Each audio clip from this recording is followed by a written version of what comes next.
श्रीराम.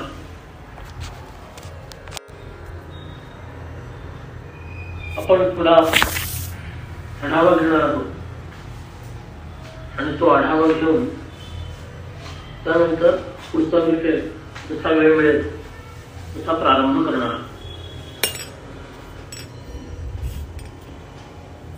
तर पहिला श्लोक यः पृथ्वीर्वारणाय दिविते सम्प्रासितः चिन्मयः संजात पृथ्वी कुले रविकुले माया मनुष्योऽव्ययः निश्चक्रं हतराक्षसः पुनरगा ब्रह्मत्वमाद्यं स्थिरां कीर्तिं पापहरां विधाय जगतां संजानकीशं कृषे. असा हा अत्यंत महत्वाचा तात्विक श्लोक होता. मला वाटतं हा श्लोक त्याचं निरूपण समजायला थोडं कठीण असं वाटलं असावं. मी याचा विचार करू की पृथ्वीवर पापाचा भार वाढल्यानंतर त्या चिन्मय अशा परमात्म्याला दिवी जयी म्हणजे दिव लोकामध्ये म्हणजे स्वर्ग लोकामध्ये जे उत्पन्न झाले म्हणजेच देवता यांनी प्रार्थना केली. तो कसा आहे? चिन्मय असा आहे. चिन्मय याचा अर्थ काय? चैतन्यानं युक्त असणारा. त्यामुळं तो चैतन्यमय असणारा परमात्मा म्हणजे ज्ञान स्वरूप असणारा परमात्मा, त्याच्याकडं संपूर्ण ज्ञान आहे. जगाच्या उत्पत्तीचं ज्ञान आहे, जगाच्या रक्षणाचं किंवा स्थितीचं ज्ञान आहे, जगाच्या लयाचं ज्ञान आहे.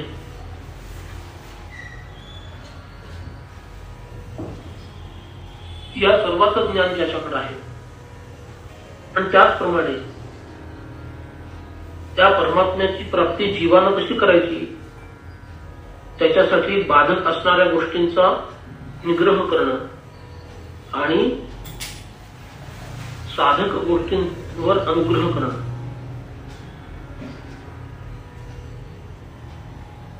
हे सर्वच्या सर्व ज्ञान त्या चिन्मय म्हणजे चैतन्य स्वरूप असणाऱ्या परमात्म्याला आहे. असा जो विष्णू श्रीमन नारायण त्या विष्णूला देवतांनी प्रार्थना केली. काय प्रार्थना केली?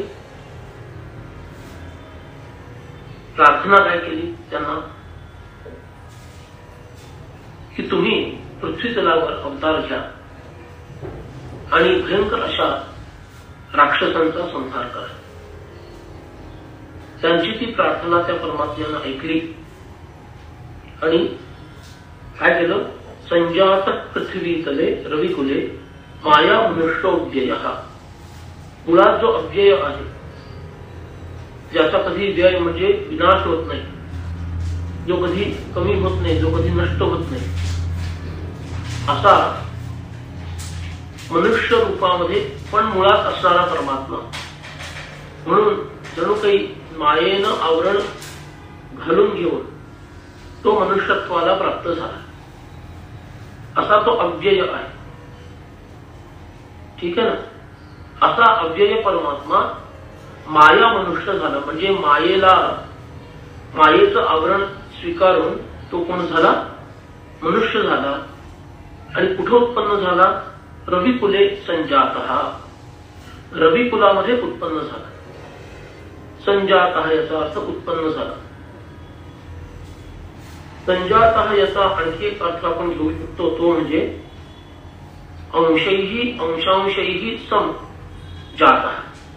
आपल्या अंश व अंशांशांना बरोबर घेऊन तो परमात्मा प्रकट झाला. अनेक अंशांना बरोबर घेऊन. अंश कोण आहेत? भरत, शत्रुघ्न आणि लक्ष्मण हे त्या परमात्म्याचे रामरायाचे अंश. अंशांश कोण आहेत? वानरादिक जे आहेत हे सर्व त्यांचे अंशांश आहेत. म्हणून संजातः उत्पन्न झाला. सम हे काय आहे? सहित या अर्थानं च्या बरोबर उत्पन्न झाला या अर्थानं संजातः. त्यामुळं पृथ्वीतले पृथ्वीच्या तलावरती तो आपल्या अंश आणि अंशांच्या बरोबर उत्पन्न झाला. कुठं? रविकुलामध्ये आहे तो अव्यय म्हणजे परमात्मा. पण झाला कसा? मायेच्या योगानं मनुष्यत्वाला प्राप्त होऊन याचा अर्थ तो मनुष्य झाला नाही, तो मनुष्यासारखा भासला.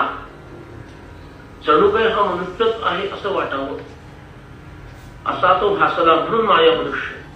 म्हणजे मनुष्य आहे असं वाटणारी माया त्यानं उत्पन्न केली की मी मनुष्य आहे असं समोरच्याला वाटावं. अशा प्रकारे तो काय झालेला आहे? उत्पन्न झालेला आहे. असा तो माया मनुष्य अव्यय स्वरूपाचा आहे.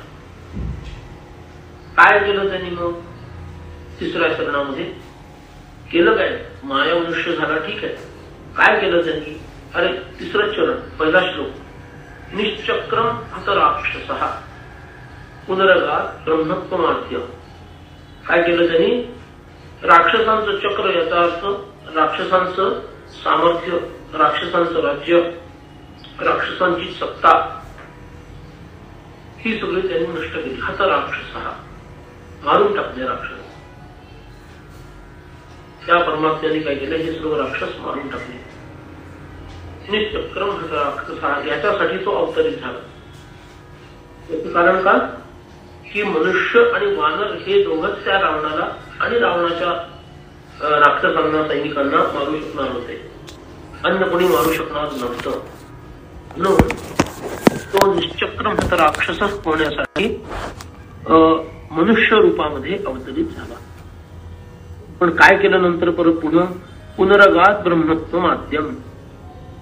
आद्य म्हणजे सगळ्यात आधी असणाऱ्या, सगळ्यात पूर्वी असणाऱ्या आपल्या ब्रह्मस्वरूपालाच तो पुनरगा पुन्हा जाऊन स्थिर झाला, गेला. अगाध म्हणजे गेला, त्या आपल्या मूळ स्वरूपाला तो गेला. पण आपण इथे एक अर्थ घेतला होता. इथं निरंजन किंवा निष्कल किंवा निरुपाधी निरवयव असं ब्रह्मत्व न स्वीकारता आपण त्याचं सावयव किंवा सोपाधिक ब्रह्मत्व स्वीकारलं होतं. वैष्णव स्वरूपाला भगवान गेले. ते निरुपाधिक असणाऱ्या ब्रह्मरूपाला न जाता वैष्णव स्वरूपाला गेले. म्हणून इथं ब्रह्मत्व माध्यम म्हणताना निरुपाधिक, खरं तर आद्य शब्दाचा निरुपाधिक हा जास्त योग्य अर्थ होईल. पण वाल्मिकी रामायणाचं परिशीलन केलं तर आपल्याला ब्रह्मत्व हे सोपाधिक स्वीकारणं अधिक उचित आहे. आणि म्हणून सोपाधिक ब्रह्मत्वाला म्हणजे कसं? वैष्णव स्वरूपाला तो परमात्मा पुन्हा प्राप्त झाला, पुनरगात पुन्हा गेला. पण काय करून गेला? राक्षसांना मारून गेला, रामराज्याची स्थापना करून गेला. आणि त्याचा प्रभाव काय आहे? प्रभाव पुढच्या चरणामध्ये, तिसऱ्या चरणातील शेवटचं एक विशेषण घेऊन पुढचं चरण पूर्ण करायचं. स्थिराम कीर्तीम पापहराम विधाय जगदाम तम जानकीशम भजे. काय केलं त्यांनी? स्थिर अशी आपली कीर्ती प्रस्थापित केली. आणि ती कीर्तीच अशी अद्भुत आहे की ती कीर्तीच पापहरण करते. सततम कीर्तयंतो माम हे जे भगवद्गीतेतलं वचन आहे, यतंतश्च दृढव्रताः नमस्यन्त्यश्च माम भक्त्या, असं जे स्वरूप आहे ती भगवंताची अपार कीर्ती तीच पापहरण करते. भगवंताचं कीर्तन केलं म्हणजे काय? कीर्ती गान केलं तर ती आपलं पाप हरण करते. अशी कीर्ती या त्रिजगतामध्ये, त्रैलोक्यामध्ये प्रस्थापित करून तो कुठे गेलाय? आपल्या वैष्णव स्वरूपाला प्राप्त झाला. अशा त्या परमात्म्याला म्हणजेच जानकीच्या ईशाला, श्रीरामचंद्राला मी वंदन करतो. इथं त्या जानकी सहित श्रीरामांचं स्मरण केलेलं आहे. कारण दोघही एकच आहेत.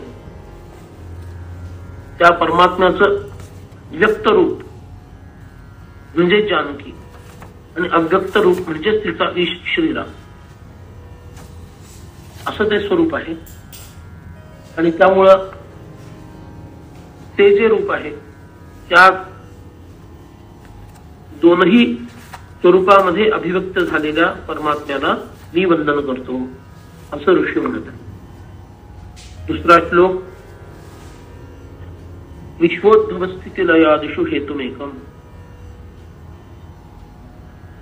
मायाश्रयम विगतमायम चिंत्यमूर्तिम आनंद सांद्रम अमलम निजबोध रूपम सीतापतिम विदित तत्वम अहम नमामि. विश्वाचा उद्भव म्हणजे उत्पत्ती, स्थिती म्हणजे रक्षण, सध्याची स्थिती, लय म्हणजे प्रलय, या सगळ्याच्या मागे एकमात्र जो मुख्य हेतू आहे. आणि मायाश्रयम विगतमायम अचिंत्य मूर्ती, हे सगळं करण्यासाठी तो मायेचा आश्रय घेतो. आपल्या त्या मायेचा तो, जी त्याच्यापासून अभिन्न आहे अशा त्या मायेचा तो आश्रय घेतो.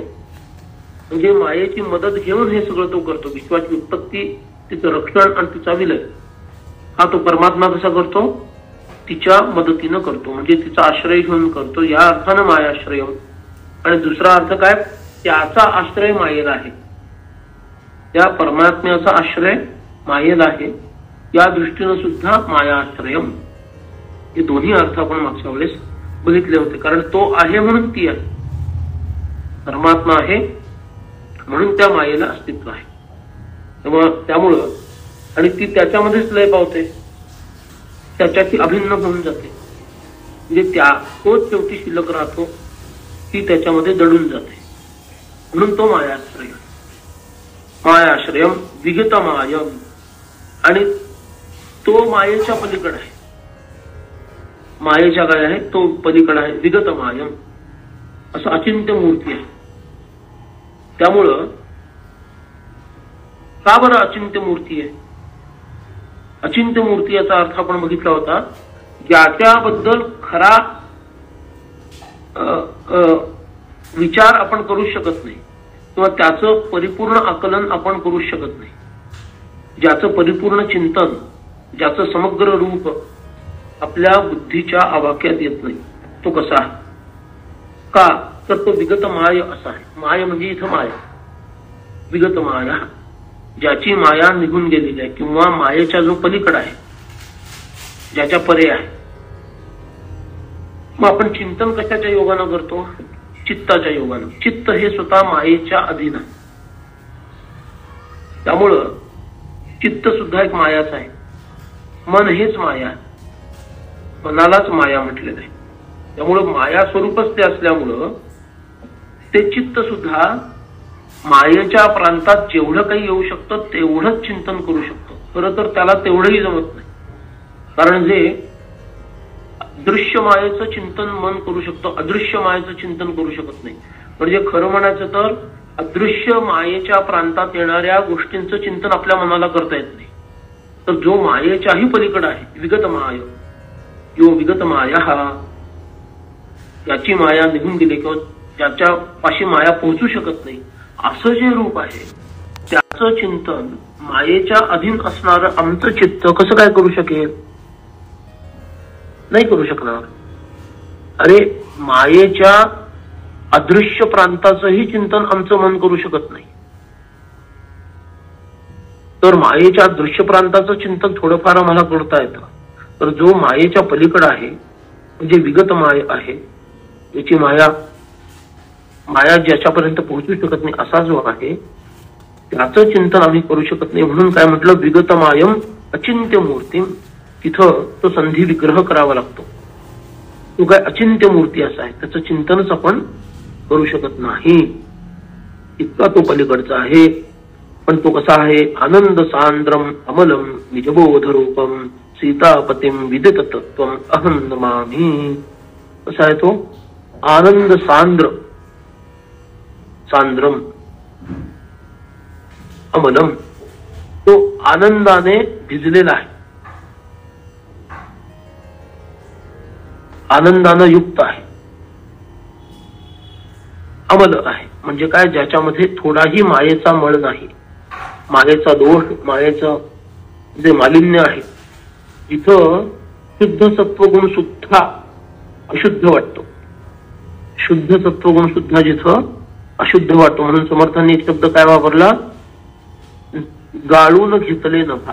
दासबोधामध्ये येतं, जिथं नभाला सुद्धा गाळून घेतला तर ती गाळणी कशी असणार, गाळणी काही काढता येणार नाही तशी ती कल्पनेनंच काढायची. जिथं नभाला सुद्धा म्हणजे आकाशाला सुद्धा गाळून घेतलं, इतकं शुद्धातिशुद्ध जे रूप आहे, विशाल रूप आहे, सूक्ष्मातिसूक्ष्म आहे, असं जे रूप आहे, असा तो परमात्मा आहे. अमलम, अत्यंत शुद्ध आहे, आनंद रूप आहे. निजबोध रूपम, आपल्या निज स्वरूपाचा बोध त्याच्याकडे पाहिला की होतो. निजबोध रूप, आपलं निजस्वरूप हे आत्मस्वरूप आहे. तर तो निजबोधानं युक्त आहे, म्हणजे आत्मरूपानं युक्त आहे. तो आहे एवढंच सांगता येतं, तो कसा आहे हे सांगता येत नाही. आणि सांगता येतं म्हणजे काय, आहे हे म्हणतो आपण, कसा आहे हे विचारू नका, कसा नाही हे विचारा आम्ही सांगतो, तो कसा आहे हे विचारू नका. नेती नेती शब्द न ये अनुमाना, सुरवर मुनिजन योगी समाधी न ये ध्याना. आरतीमध्ये म्हटले ना, नेती नेती म्हणजे तो कसा नाहीये, असा नाहीये, असा नाहीये, असा नाहीये. कसा नाही हे सांगता येतं, कसा आहे हे सांगता येत नाही. तो पृथ्वीसारखा आहे का, नाही. मग तो आपासारखा आहे का, पाण्यासारखा नाही. तेजासारखा नाही. मग वायूसारखा नाही.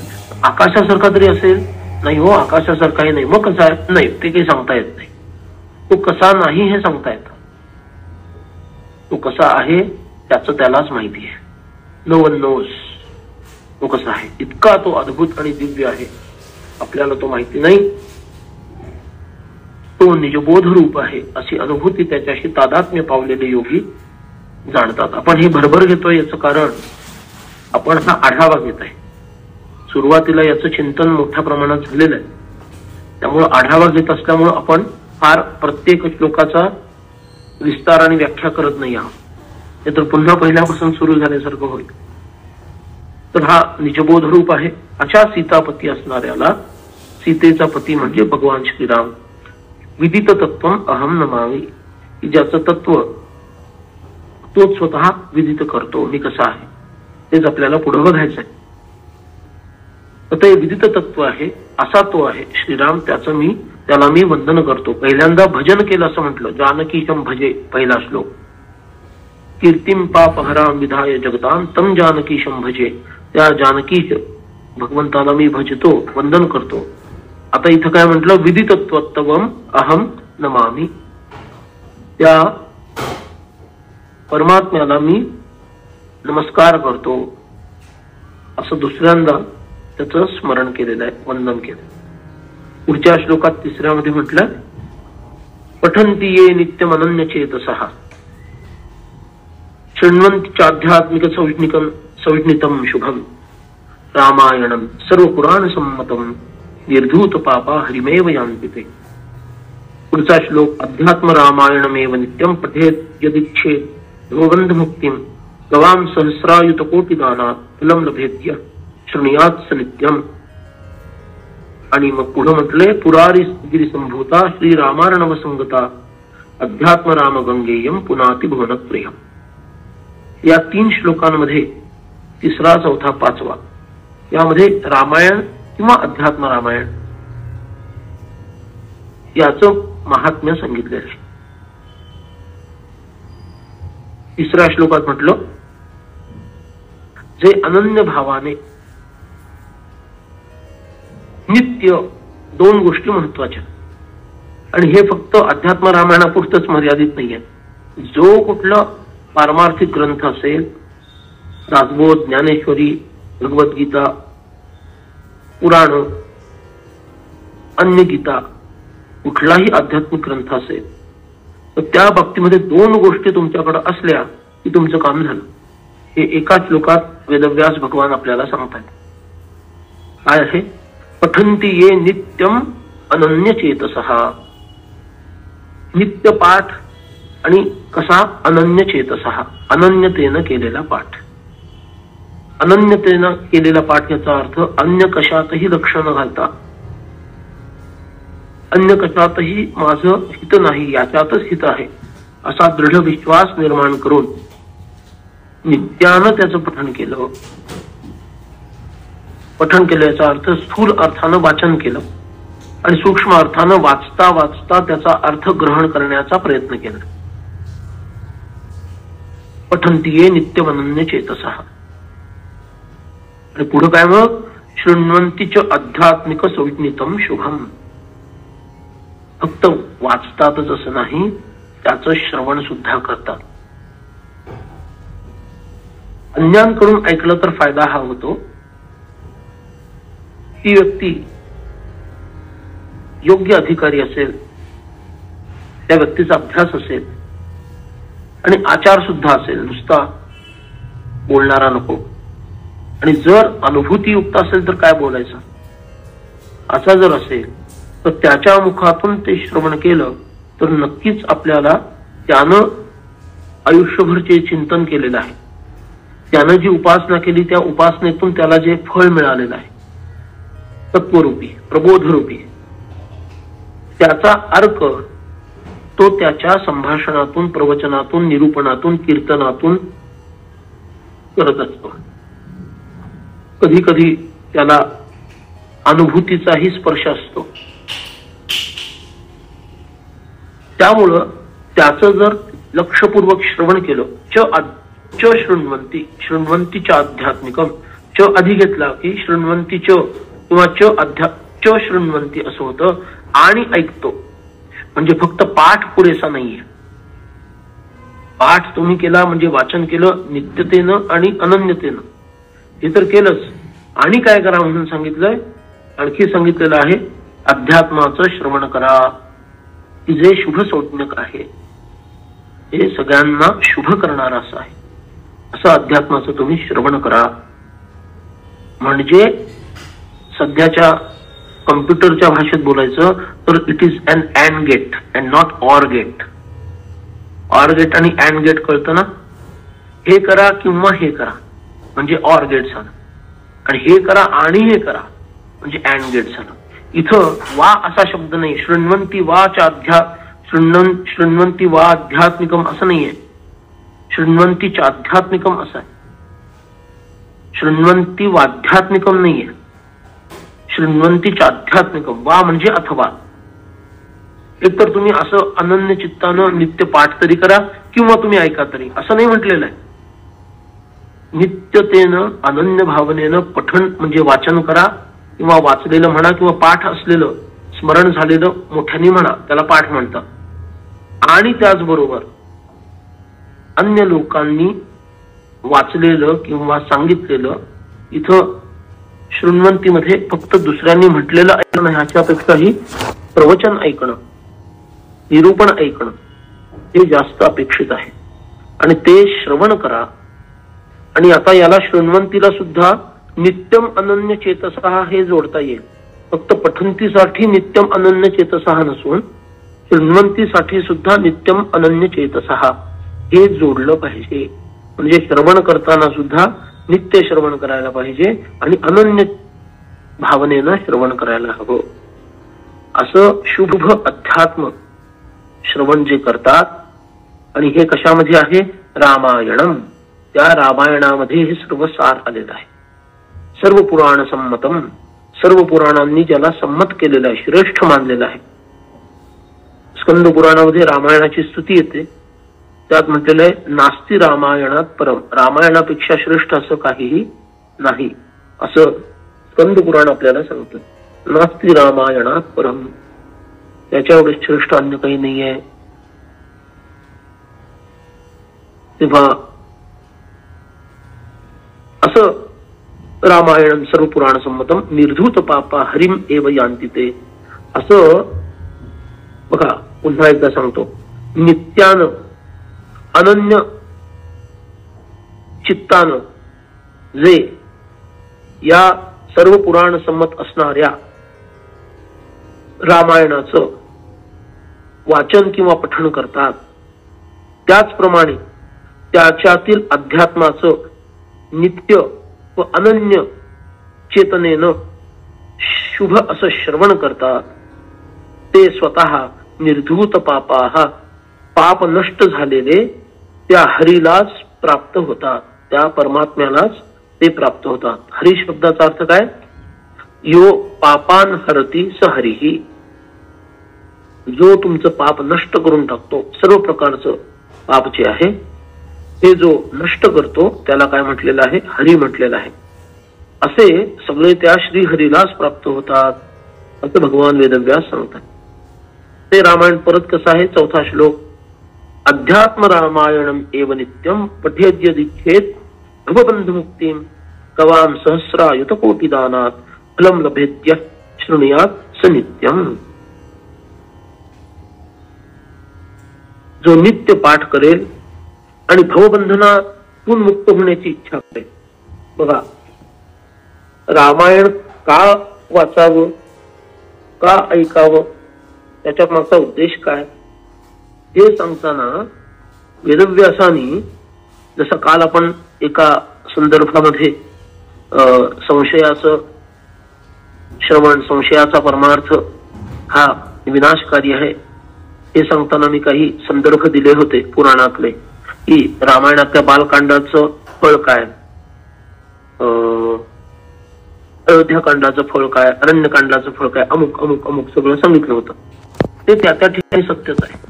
पण वेदव्यासांना हे अपेक्षित नाहीये की कामनिक भक्तानं हे रामायण वाचावं. ठीक आहे ना? त्यांची अपेक्षा काय? मुमुक्षुनं हे रामायण वाचावं. त्याच्यात वेदव्यासांना आनंद आहे. कामनिक माणसानं वाचू नये असं ते म्हणत नाही, पण इतक्या श्रेष्ठ साठ्याचा उपयोग तुम्ही कामनिक गोष्टी करण्यासाठी करणार, अरे रे काय करायचं असं ते आहे. ठीक आहे? म्हणजे सोन्याच्या व्यापाऱ्याकडे जाऊन पितळ आणि कथील याची भांडी द्या म्हणायचं. केशर कस्तुरी विकणाऱ्याकडे जाऊन आम्हाला हिंग आणि मिरे द्या असं म्हणायचं. असं ते होतं. त्यामुळं ते काय म्हणतात, हे अध्यात्म रामायण वरच्या 3ऱ्या श्लोकात ज्या पद्धतीनं सांगितलं तसं जो तो करेल, नित्यम पठेत, पण कशासाठी करेल? यदिच्छेद भवबंध मुक्तीम, या भव म्हणजे उत्पन्न झालेल्या म्हणजे संसाराच्या मी अडकलेल्या बंधनातून माझी मुक्ती करण्यासाठी जो हे अभ्यास करेल, नित्य पाठ करेल, त्याला काय लाभेल? फलम लभेद्यः शृणुयात स नित्यम. किम फलम लभेद्यः? गवाम सहस्रायुत कोटी दानात. आयुत सहस्र म्हणजे कोटीच्या कोटी असं समजा, ज्याची संख्या मोजता येणार नाही. इतक्या प्रचंड प्रमाणातील देशी गायी सवत्स दान केल्यानं जे फळ मिळेल ते फळ तुम्हाला हे अध्यात्म रामायण एकदा वाचल्यानं, पण कसं? नित्यम अनन्य चेतसः असं वाचल्यानं मिळेल. किंवा तसं श्रवण केलं, शृणुयात स नित्यम, श्रवण नित्य केलं तर ते तुम्हाला काय होईल? प्राप्त होईल. आणि त्याच्या मागचा उद्देश काय असावा? उद्देश असावा यद इच्छेत भवबंध मुक्तीम, या भवापासून मुक्त व्हावं असा असतो विचार. अशीच तीव्र इच्छा त्याच्या हृदयामध्ये म्हणजे मुमुक्षुत्व त्याच्या मनात असावं. आणि पुढच्या श्लोकात रामायणाबद्दल ते म्हणतात, पुरारीगिरी संभूता श्रीरामार्णव संगता अध्यात्म राम वंगेयम पुनाती भुवनत्रयम. पण हे रामायण झालं कुठं सुरू? विशेष करून अध्यात्म रामायण कुठं सुरू झालं? पुरारी म्हणजे त्रिपुरारी. पुरारी इथं शब्दाचा अर्थ आहे त्रिपुरारी. त्रिपुर राक्षसाचा वध करणारे भगवान शिव. अरी म्हणजे शत्रू. या त्रिपुर राक्षसाचे अरी शत्रू असणारे भगवान शिवशंकर हे कैलासावर राहतात. त्या कैलासावर म्हणजे गिरी, तिथं संभूता उत्पन्न झालेली काय? अध्यात्म रामगंगा. ही अध्यात्म रामरूपी गंगा ही कुठं जाते? श्री रामार्णव संगता. अर्णव म्हणजे समुद्र. तर श्री रामरूपी समुद्राला जाऊन संगता, त्याला जाऊन मिळते. पण जाता जाता ती त्रिभुवनाला पवित्र करते. पुन्हा ती भुवनत्रयम अशी ती रामगंगा म्हणताना इथं रामायण गंगा असा अर्थ घेणं उचित आहे. किंवा रामायणाचं सार राम नामात आहे म्हणून राम नाम रूपी गंगा असाही अर्थ करणं इथं उचित होऊ शकतं. पण सध्या आपण अध्यात्म रामायणाचा विचार करत आहोत, त्याच्या अंतर्गत राम हृदय पाहत आहोत. म्हणून अध्यात्म रामायणाच्या अंगानं बघितलं तर अध्यात्म राम गंगा याचा अध्यात्म रामायण गंगा असा अर्थ करणं उचित आहे. आणि रामाचं हृदय हे त्याचं नाम आहे. राम हृदय या मुख्य स्तोत्राचा जर आपण विचार केला तर राम हृदय म्हणजे रामस्य हृदयम, रामप्रभूंचं हृदय. रामप्रभूंचं हृदय काय, त्यांचं नाम आहे. त्या दृष्टीने जर विचार केला तर अध्यात्माला धारण करणाऱ्या राम नाम रूपी गंगेचं असाही अर्थ आपण इथं घेऊ शकतो. तुम्ही ज्या उंचीवर आहात तिथून तो अर्थ तुम्हाला घ्यावा लागतो. कारण श्रीराम अर्णव हा पुन्हा शब्द जोडलेला आहे. तो श्रीराम अर्णव शब्द काय आहे, आता पुन्हा राम आला तिथं. एक गंगा पण रामच आहे आणि समुद्र पण रामच आहे. याचा अर्थ काय झाला, श्री सहित राम आहे म्हणजे सीतेसहित श्रीराम आहे. ठीक आहे ना. म्हणजे काय आहे, तिथं सगळं वैभव आहे आणि तिथं सर्व वैराग्य पण आहे. असे श्रीराम रूपी अत्यंत मधुर असणारा हा समुद्र, तिथं ही गंगा तुम्हाला घेऊन जाते. अशी ही रामायण रूपी गंगा आहे. मग 6वा श्लोक येतो, कैलासाग्रे. आता कथेला प्रारंभ होतो. काय झालं, कशी ही निर्माण झाली रामायण गंगा, काय घटना घडली आणि हे सगळं घडलं, ती गंगा वाहायला कशी लागली, तर त्याचं कारण इथे सांगताय.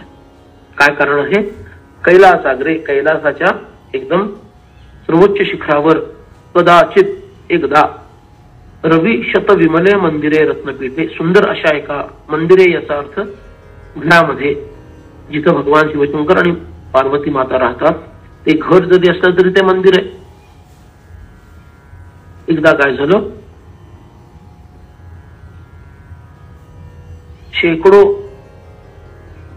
शुद्ध ढगाचा एक अंशही ज्याच्या समोर नाही असे तळपणारे सूर्य तळपावेत अशा प्रकारच्या तेजानं युक्त असणाऱ्या कैलासाच्या शिखरावरती विद्यमान असणाऱ्या मंदिरामध्ये असणाऱ्या रत्नपीठावर, रत्नपीठे म्हणजे सिंहासनावर ज्याच्यात रत्न जडलेली आहे, संविष्टम ध्याननिष्ठम, निष्ठम बसलेला, इथं झोपलेला असा अर्थ न करता बसलेला असा अर्थ करणं जास्त योग्य आहे. विराजमान, ध्याननिष्ठ, स्वतः ध्याननिष्ठ असणारे, त्रिनयनम अभयम सेवितम सिद्ध संघही, जो स्वतः अभय आहे, ज्याला कुणापासून भय नाही आणि ज्याच्यापासून कुणाला भय नाही. चांगल्या लोकांच्या दृष्टीने विचार केला तर ज्याचं भय सज्जनांना वाटत नाही आणि ज्याला कुणाचंच भय वाटत नाही असा अभय. त्रिनयन म्हणजे शंकर भगवान अनेक सिद्धांच्या समुदायांनी ज्याचं सेवन केलेलं आहे म्हणजे पूजन केलेलं आहे असा तो शिव ध्याननिष्ठ अवस्थेमध्ये तिथे बसलेला आहे. आणि देवी वामांक संस्था गिरिवर्तनया पार्वती भक्ती नम्रा. पार्वती, पार्वती शब्द अर्थ, पार्वती शब्दातच पर्वत शब्द आहे. पर्वताची ती पार्वती, पर्वताची कन्या या अर्थानं पार्वती. हिमालय हा तिचा पिता आहे.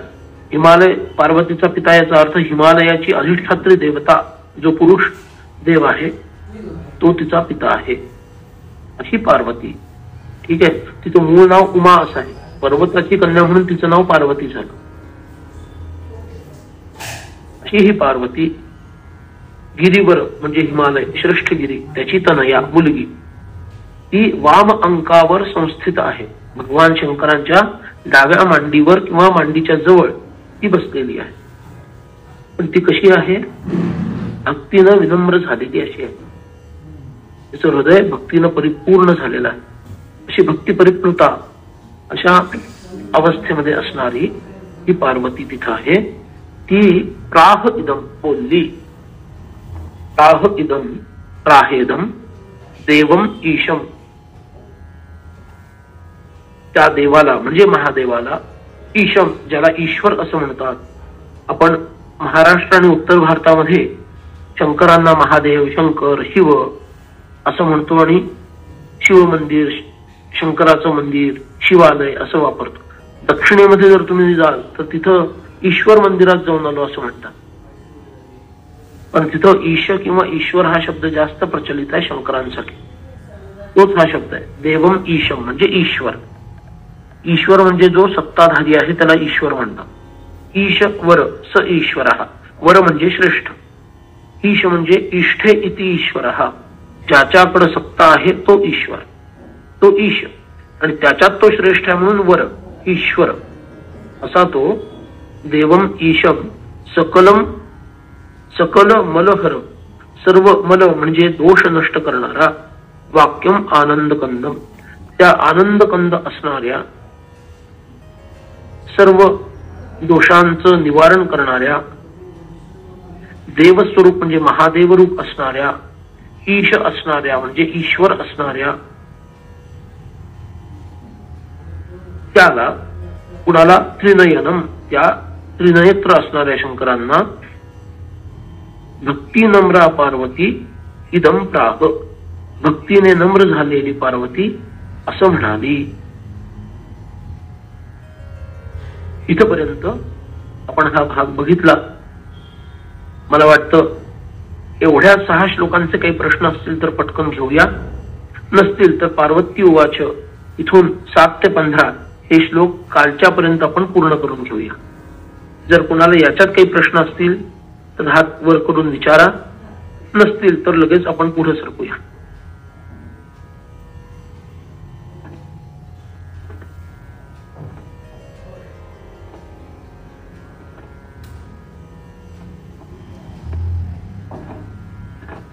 आहेत का काही प्रश्न?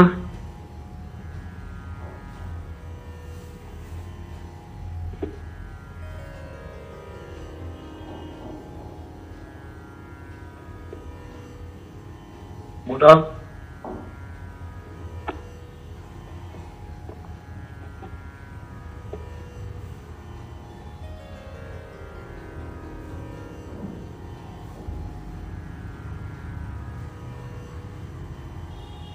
सगळं समजलं म्हणून प्रश्न नाही आहेत की काहीच समजलं नाही म्हणून प्रश्न नाही आहे? समजलं. आरतीताईंचा फोन ऑन ठेवलेला आहे, त्याकडे उत्तर देऊ शकतात.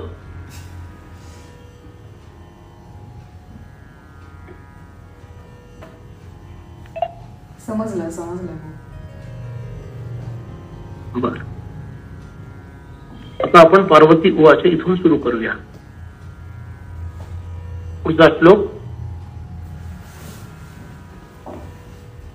नमोस्तुते देव जगन्निवास सर्वात्मदृक्त्वं परमेश्वरोऽसि पृच्छामि तत्त्वं पुरुषोत्तमस्य सनातनं त्वं च सनातनमसि.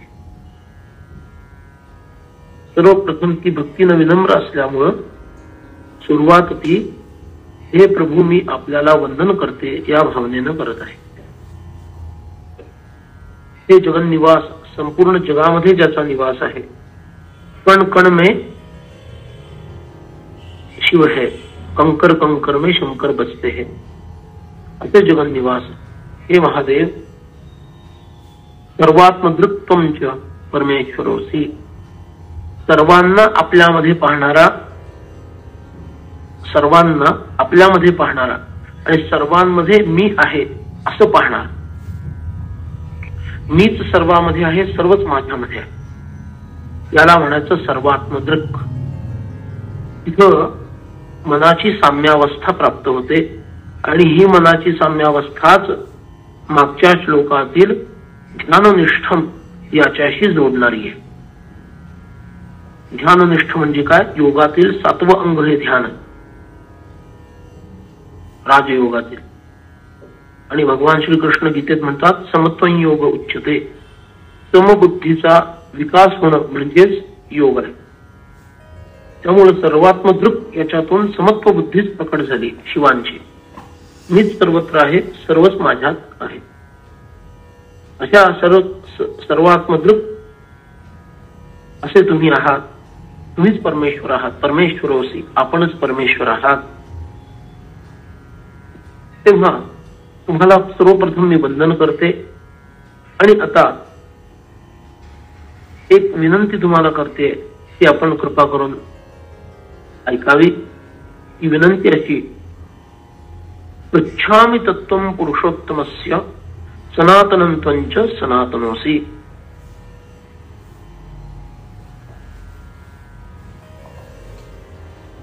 सनातनं पुरुषोत्तमस्य तत्त्वं त्वं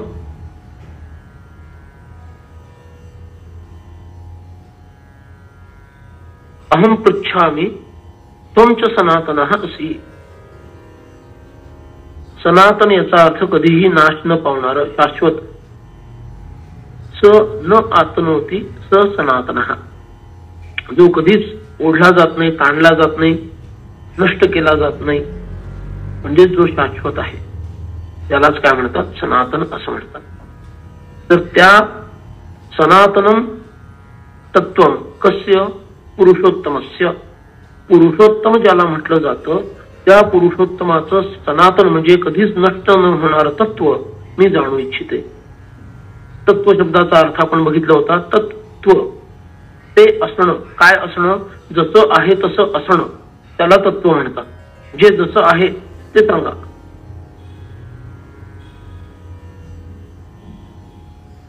ते तत्व मी जाणू इच्छिते. काय ते तत्व आहे? जे सत्य आहे त्याच्याबद्दलचं सत्य मी जाणू इच्छिते. आणि ते तुम्हालाच का मी विचारत आहे? कारण तुम्ही सुद्धा सनातन आहात. तुम्ही सुद्धा काय आहात? कधीही नाश न पावणारे आहात. त्यामुळं जे अविनाशी आहे तेच अविनाशी बद्दल बोलू शकतं. जे विनाशशील आहे ते अविनाशी बद्दल काय बोलणार आणि त्याला त्यातलं काय कळणार? तेव्हा ते तत्व जे सनातन तत्व आहे, तत् सनातनम तत्वम अहम त्वाम पृच्छामि. किमर्थम त्वम अपि सनातनः असि. कारण तुम्ही सुद्धा सनातन आहात म्हणून तुम्हाला मी ते तत्व विचारते. असं अत्यंत विनम्र भावानं पार्वती माता जी भक्तीनं विनम्र झालेली आहे, भगवान शंकरांना सर्वप्रथम वंदन करते आणि नंतर त्यांना प्रार्थना करते. बघा, प्रार्थनेमध्ये खूप शक्ती आहे, पण ती आपण एक्सप्रेस करत नाही किंवा ती शक्ती आपली विकसित करत नाही, वाढवत नाही. प्रार्थना म्हणजे तरी काय? अर्थ प्रार्थना. अर्चना म्हणजे काय? याच्यामध्ये अर्थ भरलेला आहे. ती प्रकर्षानं मागितली. अर्थ म्हणजे तरी काय? जीवनाचा हेतू. मानवी जीवनाचा हेतू काय आहे? भगवत प्राप्ती. म्हणून भगवत प्राप्तीची इच्छा प्रकर्षानं त्याला मागितली, त्याला प्रार्थना म्हटलं. म्हणजे असं अपेक्षित आहे. तुम्ही प्रपंचासाठी काही मागितलं तर त्यालाही प्रार्थना म्हणता येतं, पण तीही आपण प्रकर्षानेच मागत असतो. तीही प्रार्थना, पण ती प्रपंचातील तो अर्थ त्याच्यातील अगदीच खालच्या स्तराचा आहे, तुच्छ. म्हणून प्रार्थना इथं तर आपण मनापासून केली तर त्या प्रार्थनेचं फळ आपल्याला मिळाल्याखेरीज राहत नाही. काय प्रार्थना केली आहे? ते पुरुषोत्तमाचं तत्व मला जाणून घ्यायचंय. मला त्यातलं काय काय माहिती आहे हे मी आधी तुम्हाला सांगते, मग तुम्ही मला पुढचं सांगा. किंवा जे माहिती आहे ते चुकीचं असेल तर ते बरोबर करा आणि मग इतर गोष्टी सांगा. ही आपली सनातन परंपरा आहे बरं का. विचारताना कधीही समोरच्याची परीक्षा घेण्यासाठी मी विचारत आहे असं समोरच्याला वाटतं कामा नये. एखादी गोष्ट जिज्ञासेनं तुम्ही विचारत आहात तर अमुक गोष्ट मला जाणून घ्यायची आहे, त्या बाबतीत मला एवढं माहिती आहे त्याच्या पुढचं तुम्हाला विचारण्याची माझी इच्छा आहे, किंवा जे माहिती आहे ते तरी चुकीचं नाहीये ना हे आधी तपासून सांगा. त्यात काही चुका असतील तर त्या ठीक करा आणि त्याच्यानंतरचं पुढचं सांगा. अशीच पद्धत संपूर्ण वैदिक परंपरेमध्ये तुम्हाला प्रश्नकर्त्याची दिसेल. कुठलं पुराण काढा, रामायण काढा, महाभारत काढा, काही काढा. म्हणून प्रश्नकर्ता सुद्धा आपला प्रश्न विस्तारानं विचारतो. पहिल्यांदा माझा प्रश्न काय आहे किंवा शंका काय हे सांगतो आणि मला त्या बाबतीत काय काय माहिती आहे हे नंतर सांगतो. म्हणजे उत्तर देणाऱ्याला हे स्पष्ट होतं की याला नेमकं उत्तर काय द्यायचं आहे, याला या विषया बाबतीत किती माहिती आहे, किती त्याचं आकलन आहे हे आधी उत्तरकर्त्याला म्हणजे वक्त्याला कळतं की ह्याला किती माहिती आहे आणि त्या दृष्टीनं तो त्याचं उत्तर देतो. तर ही आपली सनातन परंपरा फार सुंदर आहे. नंतर आता इथं प्रश्न संपलेला आहे, 7व्या श्लोकात प्रश्न संपलेला आहे. तर पुढचं ते सगळं सांगायची काही गरज नाही. पण 8 ते 15 श्लोक एकटी पार्वती माताच बोलतीये. 7व्या श्लोकामध्ये जो प्रश्न विचारला त्याच्यापेक्षा वेगळं खाली काहीच विचारलेलं नाहीये, त्याला कोरोबरेट केलेलं आहे. 8 to 15 श्लोकस आर कोरोबरेशन ऑफ 7th श्लोक, नथिंग एल्स. 7व्या श्लोकाला तपशील देणं एवढंच काम त्यांनी केलेलं आहे. 15व्या श्लोकापर्यंत तपशील देण्याच्या पलीकडे त्यांनी काही केलेलं नाहीये. त्यांनी 7वा श्लोक विचारून सोडून दिला असतं. भगवान शंकर बघतील त्यांचं ते काय ते प्रश्नाचं उत्तर कसं द्यायचं. पण आपल्याकडे ही पद्धत नाहीये, कारण प्रश्नकर्ता सुद्धा विनम्र असतो, जिज्ञासू असतो. त्याला सुद्धा वक्त्याला कमीत कमी श्रम प्राप्त व्हावे आणि जास्तीत जास्त मनापासून त्यानं उत्तर द्यावं या उद्देशानं स्वतः श्रोता किंवा प्रश्नकर्ता हा वक्त्याला मला किती ज्ञात आहे, ते बरोबर आहे की चूक आहे ते तपासा असं म्हणून त्यांना प्रश्न विचारतो. म्हणून पुढं पार्वती माता काय म्हणतीये, गोप्यम यदत्यंतम अनन्यवाच्यम वदन्ति भक्तेषु अनानुभवाः तदप्यथोहम तवदेव भक्ता प्रियोऽसि मे त्वं वदयतु पृष्ठम. 8वा श्लोक अत्यंत गोप्य म्हणजे गुप्त असणार, दुसऱ्या कुणालाही सांगू नये असं. अनन्य वाच्य, अत्यंतम अनन्य वाच्यम, अत्यंत गुप्त असणार, दुसऱ्या कुणालाही सांगू नये असं जे काही गुपित आहे ते महानुभावाः महाजन लोक, महापुरुष लोक भक्तेषु वदन्ति, भक्तांना मात्र अवश्य सांगतात. कितीही गुप्त गोष्ट असली परमार्थातील, अर्थात परमार्थातील कितीही गुप्त गोष्ट असली की जी इतर कुणालाही अजिबात सांगू नये अशी अत्यंत गोपनीय गोष्ट जरी असली तरी सुद्धा महानुभावाः महाज्ञानी लोक भक्तेषु वदन्ति, भक्तांना मात्र ती गोष्ट सांगतात. असं असल्यामुळं तदप्यहोहम तवदेव भक्ता प्रियोऽसि मे त्वं वदयतु पृष्ठम. तेव्हा हे देवा, हे महादेवा, मी सुद्धा अहो तुमची भक्तच नव्हे का. आणि हे म्हणताना फक्त पत्नी आहे म्हणून भक्त आहे असं ती म्हणत नाहीये. शिवांच्या प्राप्तीसाठी त्या महान देवीनं किती तपस्या केली याला जगामध्ये कुठेही तोड नाहीये. इतकी अद्भुत आणि दिव्य तपस्या या भगवतीनं केलेली आहे शिवांच्या प्राप्तीसाठी.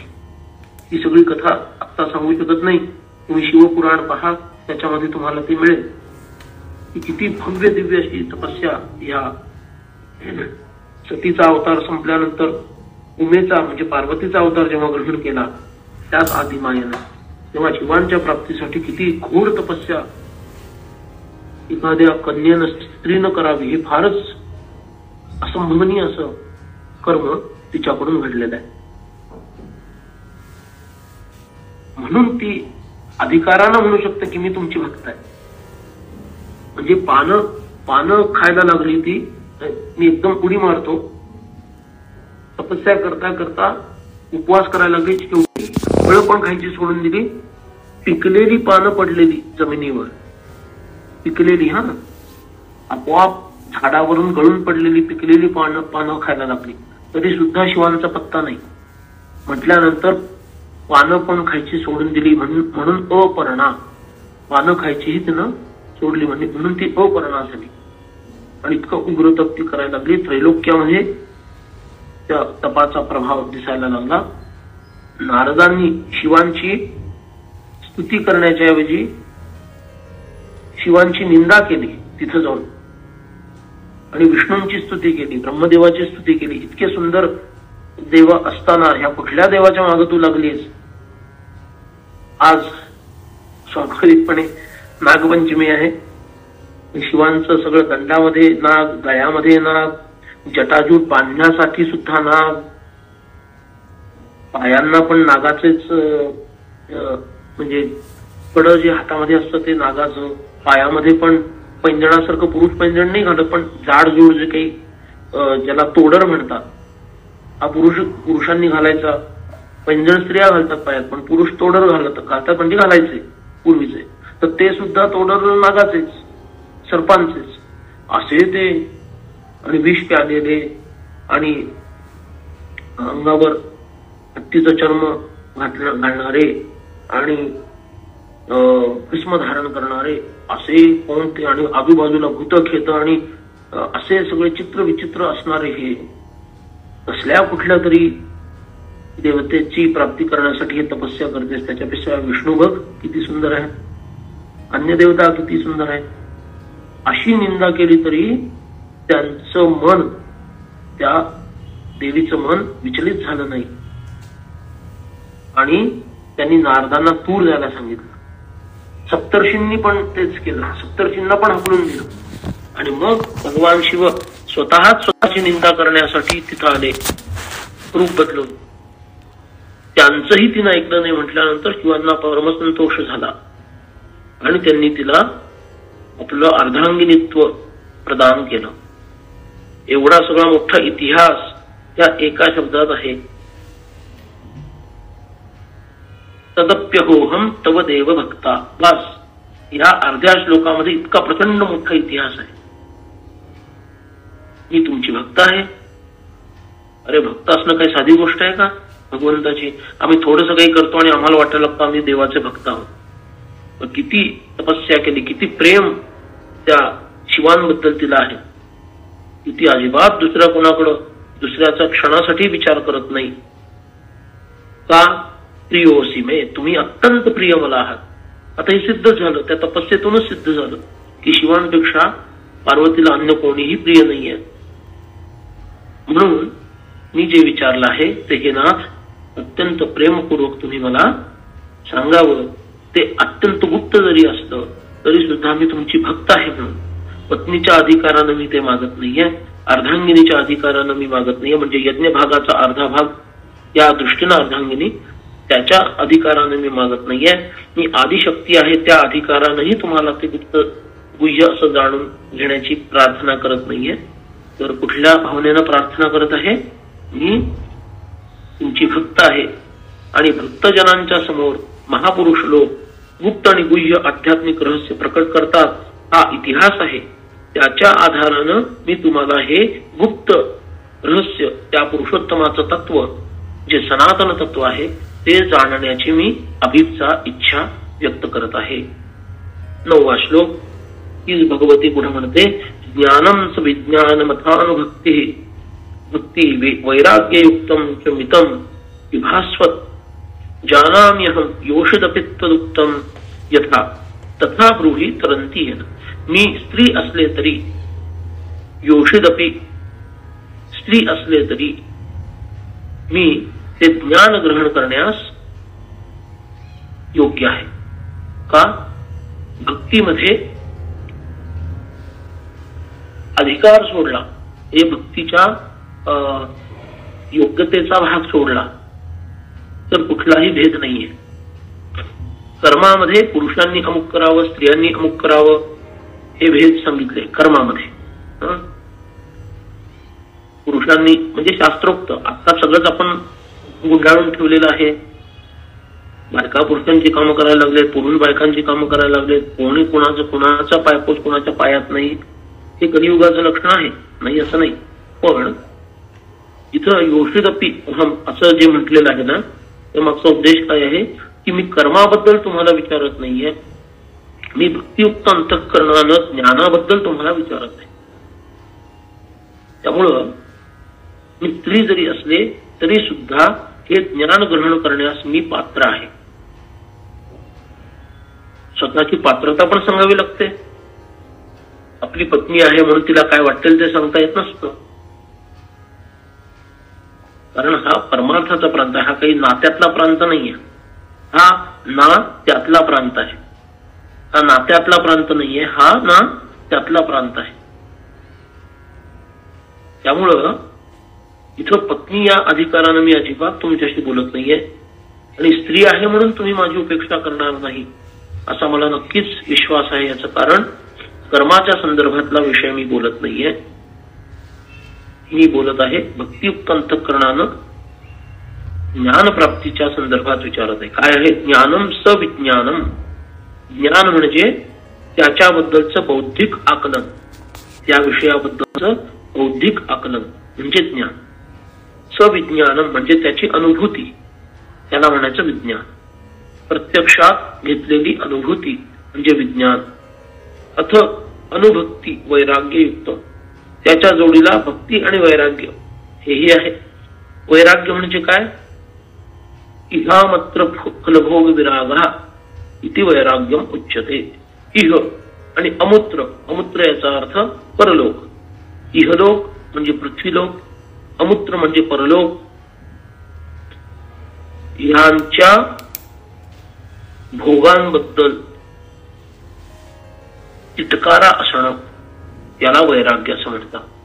म्हणजे देहापासून ब्रह्मलोकापर्यंत, स्वतःच्या, दुसऱ्यांच्या नाही, स्वतःच्या देहापासून ब्रह्मलोकापर्यंत असणाऱ्या सर्व भोग्य वस्तूंबद्दल आत्यंतिक घृणाबुद्धी असणं याला वैराग्य असं म्हणतात.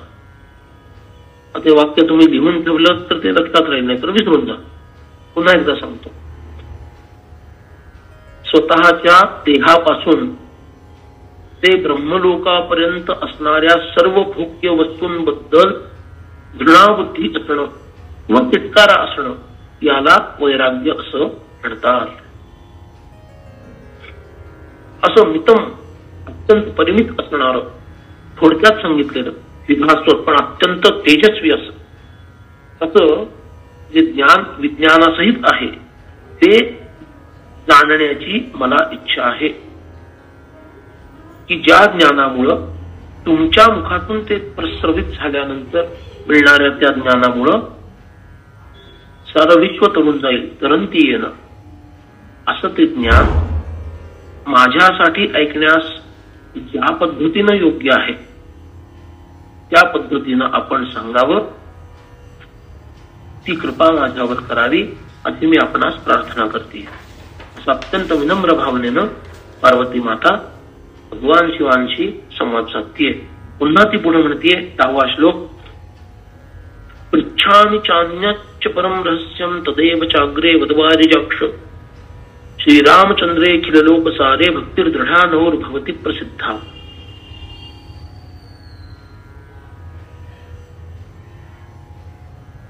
मी अन्य काही बोलतच नाहीये, मी फक्त हेच विचारत आहे आपल्या समक्ष, आपल्या समोर. हे वारिजाक्ष म्हणजे काय? वारिज म्हणजे कमळ, अक्ष म्हणजे डोळे. कमळासारखे जसे डोळे सुंदर आहेत असे भगवान शिव तुमच्या समोर तेच श्री रामचंद्रांबद्दलचं रहस्य मी जाणू इच्छिते. श्री रामचंद्रे अखिल लोकसारे, सर्व लोकांचं, 14 भुवन ज्याला म्हणतो आपण, त्या सर्व लोकांचा जो सारभूत आहे, सार म्हणजे एसेन्स, तो जो एसेन्स आहे सगळ्या ब्रह्मांडाचा सारभूत, त्याच्याबद्दलच रहस्य जे आहे ते मला तुम्ही सांगा, ज्यामुळं माझी भक्तिरूपी नौका दृढ होईल. भक्ती प्रसिद्धा 11वा श्लोक. भक्ती प्रसिद्धा भवमोक्षणाय नान्यतः साधनमस्ति किंचित तथापि बृहत् संशय वंदनम मे विभेत्तुमर्हस्यं अलोक्तिभिस्त्वम्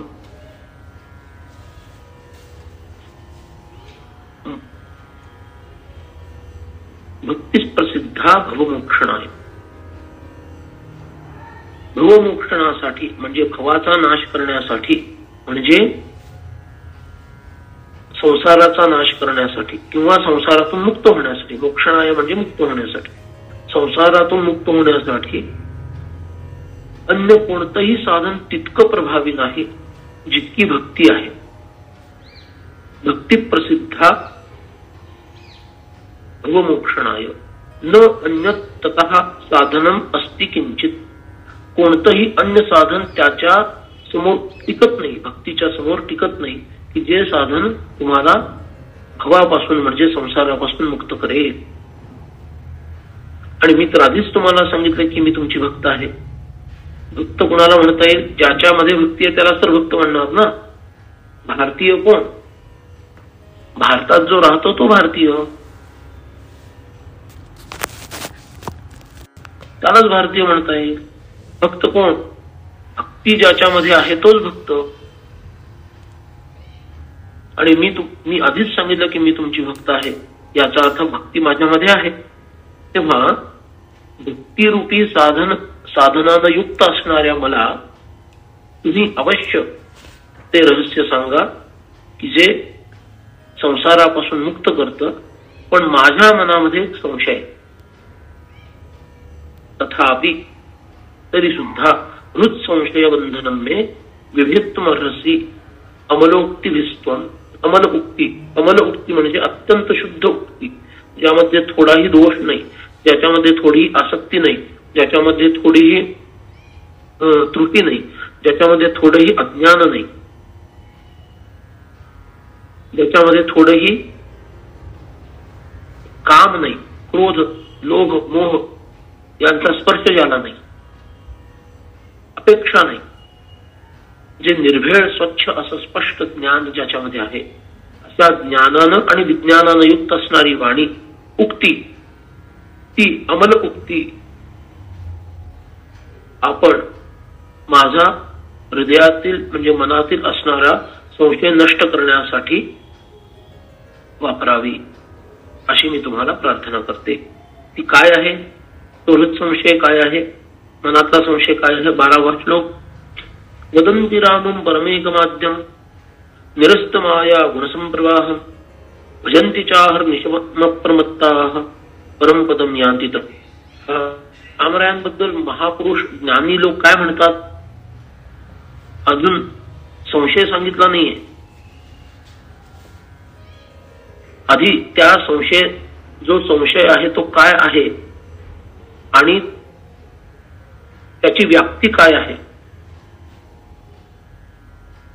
हे समजून आणण्यासाठी त्याची भूमिका आधी मांडलेली आहे. बघा किती सुंदर पद्धतीनं प्रश्न विचारावा, किती सुंदर पद्धतीनं पार्वती माता प्रश्न विचारते. आम्हाला प्रश्न पण नीट विचारता येत नाही. बरं, मी तुमच्याबद्दल नाही बोलत आहे, कारण प्रश्नोत्तर परत घ्यायची आहेत आपल्याला. तर तुम्ही कोणीच प्रश्न नाही विचारणार असा अर्थ नाहीये, पण किती पद्धतशीर प्रश्न विचारता आला पाहिजे. इथं माझ्या मनात संशय आहे हे सांगितलं, पण संशय लगेच सांगितला नाही. संशय काय आहे, त्याची भूमिका काय आहे, त्याची व्याप्ती काय आहे हे लक्षात आणून देण्यासाठी त्याची पार्श्वभूमी तयार केली, ती या 12व्या श्लोकात. पुन्हा 13व्या श्लोकात तेच केलेलं आहे आणि 2 श्लोकामध्ये त्याची अगदी सज्जड अशी भूमिका तयार करून 14व्या श्लोकामध्ये प्रत्यक्ष संशय काय आहे तो सांगितलेला आहे. बघा काय म्हणतात पार्वती माता. वदन्ति केचित परमोपि राम स्वावित्यया संवृत आत्मसंज्ञम. नाही, त्याच्या आधीचा 12वा. वदन्ति रामं परमेकमाद्यं निरस्तमाया गुणसंप्रवाहं भजन्ति चाहर्निशमप्रमत्ताः परमपदं यान्ति तथैव सिद्धाः. श्रीराम जे आहे त्यांना परम, एकम आणि आद्यम असं म्हटलेलं आहे. सगळ्याच्या पलीकडं ते आहेत. मगाच्या श्लोकांचाच पुन्हा अनुवाद आहे म्हणून मी पटकन पुढे जातो. म्हणजे पार्वती उवाचच्या आधीचे जे काही श्लोक झाले त्याचाच हा एक अनुवाद आहे असं म्हणून मी पटकन पुढे जातो. वदंती राम, श्रीराम कसे आहेत? परम, सगळ्याच्या पलीकडचे, एकमेवा द्वितीय, त्यांच्यापेक्षा दुसरं कोणीच नाही. आद्य म्हणजे त्यांचा जन्म कोणी बघितला नाही, जे मूळ स्वरूपामध्ये आहेत ते आद्य. आणि कसे आहेत? निरस्त माया गुणसंप्रवाह, त्रिगुणात्मिका माया तिचा प्रवाह सर्वत्र पसरलेला असताना त्या प्रवाहित होणाऱ्या मायेला निरस्त करणारे असे ते, किंवा त्या प्रवाहाला निरस्त करणारे आहेत, आणि त्या मायेला आपल्यामध्ये व्यापून घेऊन तिला अदृश्य करणारे असे श्रीराम परम एक आणि आद्य असे आहेत. असं म्हणतात. कोण म्हणतात? अप्रमत्ताः, सिद्धाः, सिद्ध लोक असं म्हणतात. आणि काय करतात ते? भजन्ति च अहर्निशम अप्रमत्ताः, एका क्षणासाठी सुद्धा मनामध्ये मालिन्य येऊ न देता, आळस येऊ न देता, दुश्चित्तपणा म्हणजे मनाची एकाग्र न होण्याची प्रवृत्ती, मनाची एकाग्र न होण्याची प्रवृत्ती मनात येऊ न देता त्याला अप्रमत्त असं म्हणतात. कोणताही प्रमाद न करणारे. इथं प्रमाद काय आहे? दुर्लक्ष होणं, क्षणाभरासाठी का असेना पण विस्मरण होणं परमात्म्याचं, आपलं धैर्य नष्ट होणं, आपली स्मृती नष्ट होणं, याला प्रमत्त असं म्हणतात, प्रमाद म्हणतात. ज्याचा प्रमाद घडतो त्याला प्रमत्त म्हणतात, आणि ज्याचा प्रमाद घडत नाही त्याला अप्रमत्त म्हणतात. म्हणजे दुर्दक्ष आहे. म्हणजे दुसऱ्या भाषेत बोलायचं तर अलर्ट. च अहर्निशम, दिवस आणि रात्र जे सतत त्याचं भजन करतात. भजनाचं जे अंग निवडलं असेल, नामस्मरण असेल, पूजन असेल, चिंतन असेल, दास्य असेल, सख्य असेल, वात्सल्य असेल, माधुर्य असेल, जो कोणता भाव निवडलेला आहे त्या भावामध्ये रात्रंदिवस अत्यंत दक्षपणे जे त्या रामप्रभूंचं अखंड भजन म्हणजे त्यांची भक्ती करतात. परमपदम यांती तथैव सिद्धाः, ते सिद्ध होऊन जातात. ते परमपदाला म्हणजेच रामपदाला प्राप्त होतात, रामालाच प्राप्त होतात. कारण परम एकम आद्यम म्हटले रामांना पहिल्या चरणामध्ये. रामम परम एकम आद्यम, असे राम परम एकम आद्यम आहेत. म्हणजे परमपदाला ते प्राप्त झाले. म्हणजे कुणाला प्राप्त झाले? रामरायांनाच प्राप्त झाले असे हे भक्त आहेत.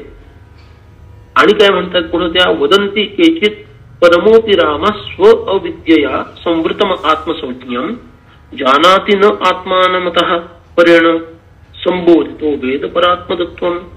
अरे वेदांनी ज्याला सर्वश्रेष्ठ म्हटलं, परात्मतत्व म्हटलं, आता वेदांमध्ये राम कुठं आहे? राम एव परम ब्रह्म, राम एव परम तपः, राम एव परम तत्वम, श्रीरामो ब्रह्मतारकम. असं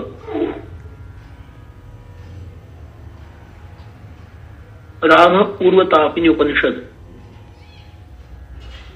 या उपनिषदात म्हटलेलं. उपनिषद हा वेदांताचा एक भाग आहे. त्यामुळं वेदांमध्ये रामरायांना काय म्हटलेलं आहे? सर्वश्रेष्ठ परमतत्व असं म्हटलेलं आहे. मग असं जो आहे त्याच्या बाबतीत असं कसं घडलं हो? कसं घडलं? वदंती केचित परमोपि राम, तो सगळ्यांच्या पलीकडे जरी असला तरी सुद्धा काही लोक असं म्हणतात स्व अविद्यया संवृतम आत्मसंज्ञम, स्वतःच्या अविद्येनं स्वतःला त्यांनी कोश बनवून घेतला. संवृत, स्वतःलाच आपल्या भोवती त्यांनी कोश निर्माण केला अविद्येचा. आणि त्यामुळं आत्मस्वरूप मी आहे हे त्याचं ज्ञान त्या कोशाच्या आतच राहिलं. आणि सर्वत्र त्याला काय झालं? अविद्येच्या प्रभावामुळं मी तो आहे, ते परमात्मा तत्वच मी आहे याच्याबद्दल भ्रम निर्माण झाला, भ्रांती झाली. आणि म्हणून न जानाती आत्मानम अतः, तो स्वतःला जाणेनासा झाला. तो स्वतःला जाणेनासा झाला म्हणजे काय? स्वतःचं मूळ स्वरूप काय आहे हे तो विसरून गेला. मग हे कसं शक्य आहे बरं? ज्याच्याबद्दल वेद तो परमात्मा आहे, तो परमज्ञानी आहे, असा आहे तसा आहे असं सांगतात.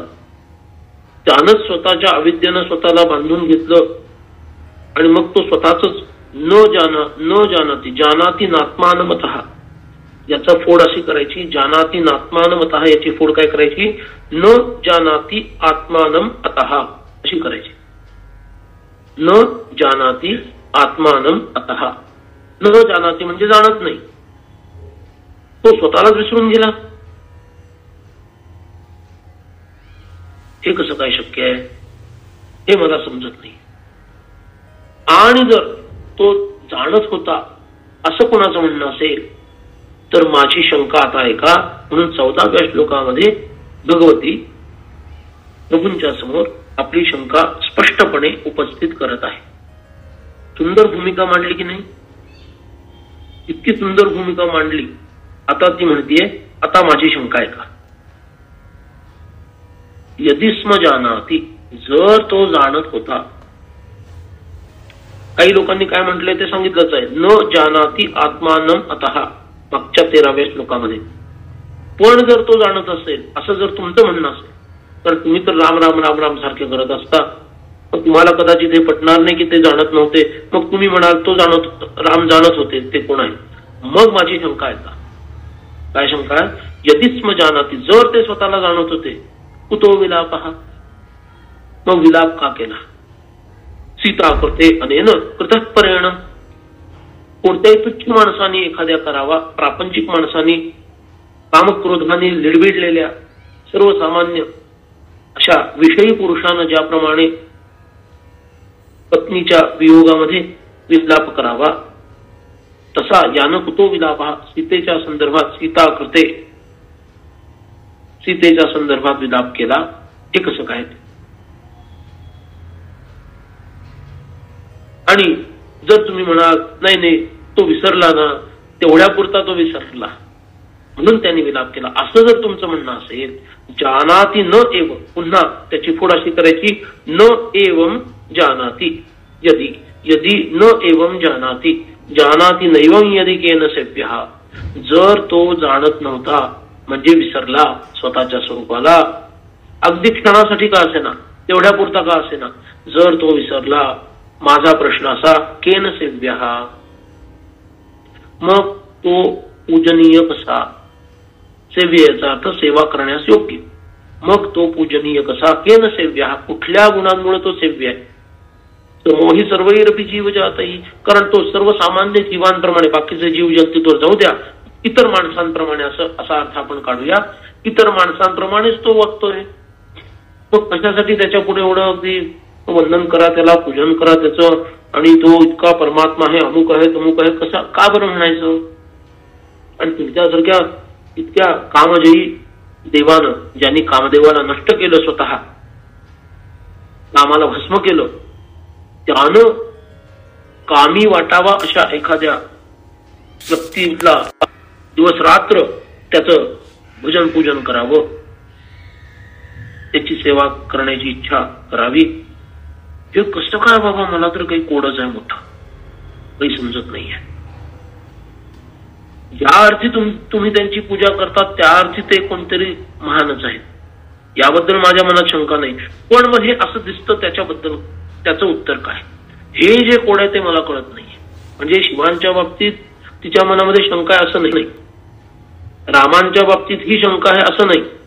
कारण ज्या अर्थी रामरायांचं अखंड ध्यान शिव करतात त्या अर्थी रामराय पण श्रेष्ठ आहेतच, हेही त्यात तिला भान आहे. पण जे दिसलं त्या लीलेमध्ये त्याचा काही उलगडा होत नाहीये. काय बाबा हे नेमकं आहे? आणि म्हणून मला ते जाणून घ्यायचंय. म्हणून ती भगवती पुढे काय म्हणतीये?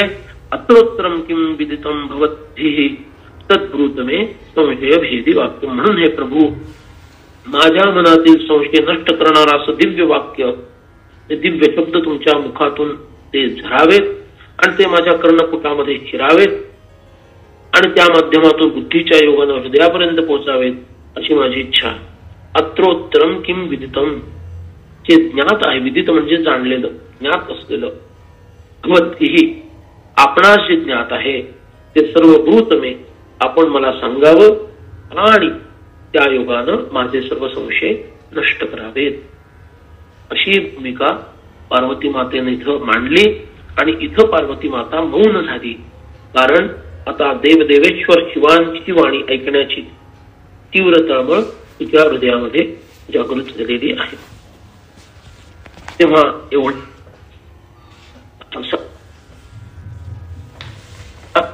कालपर्यंत जे आपण 4 दिवसामध्ये चिंतन केलं ते पुन्हा आपण पाहिलं. आता त्या संदर्भामध्ये आता 50 मिनिटं नेमकी उरली आहेत.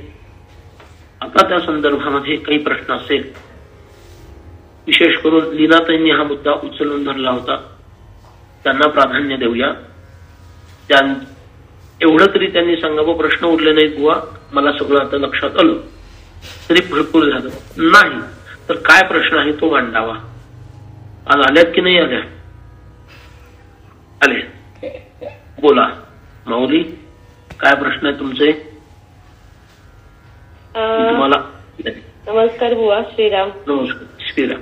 बोला. ऐकलं, सगळं ऐकलं, पहिल्यापासून शेवटपर्यंत सगळं ऐकलं आणि सगळं एकत्र कळल्यामुळे जरा खूपच छान वाटलं की शंकराचं पहिल्यांदा त्यांनी वर्णन केलंय, पार्वतीचं वर्णन केलंय, त्यांची शंकराबद्दलची जी भावना आहे ती तिथे सांगितलंय.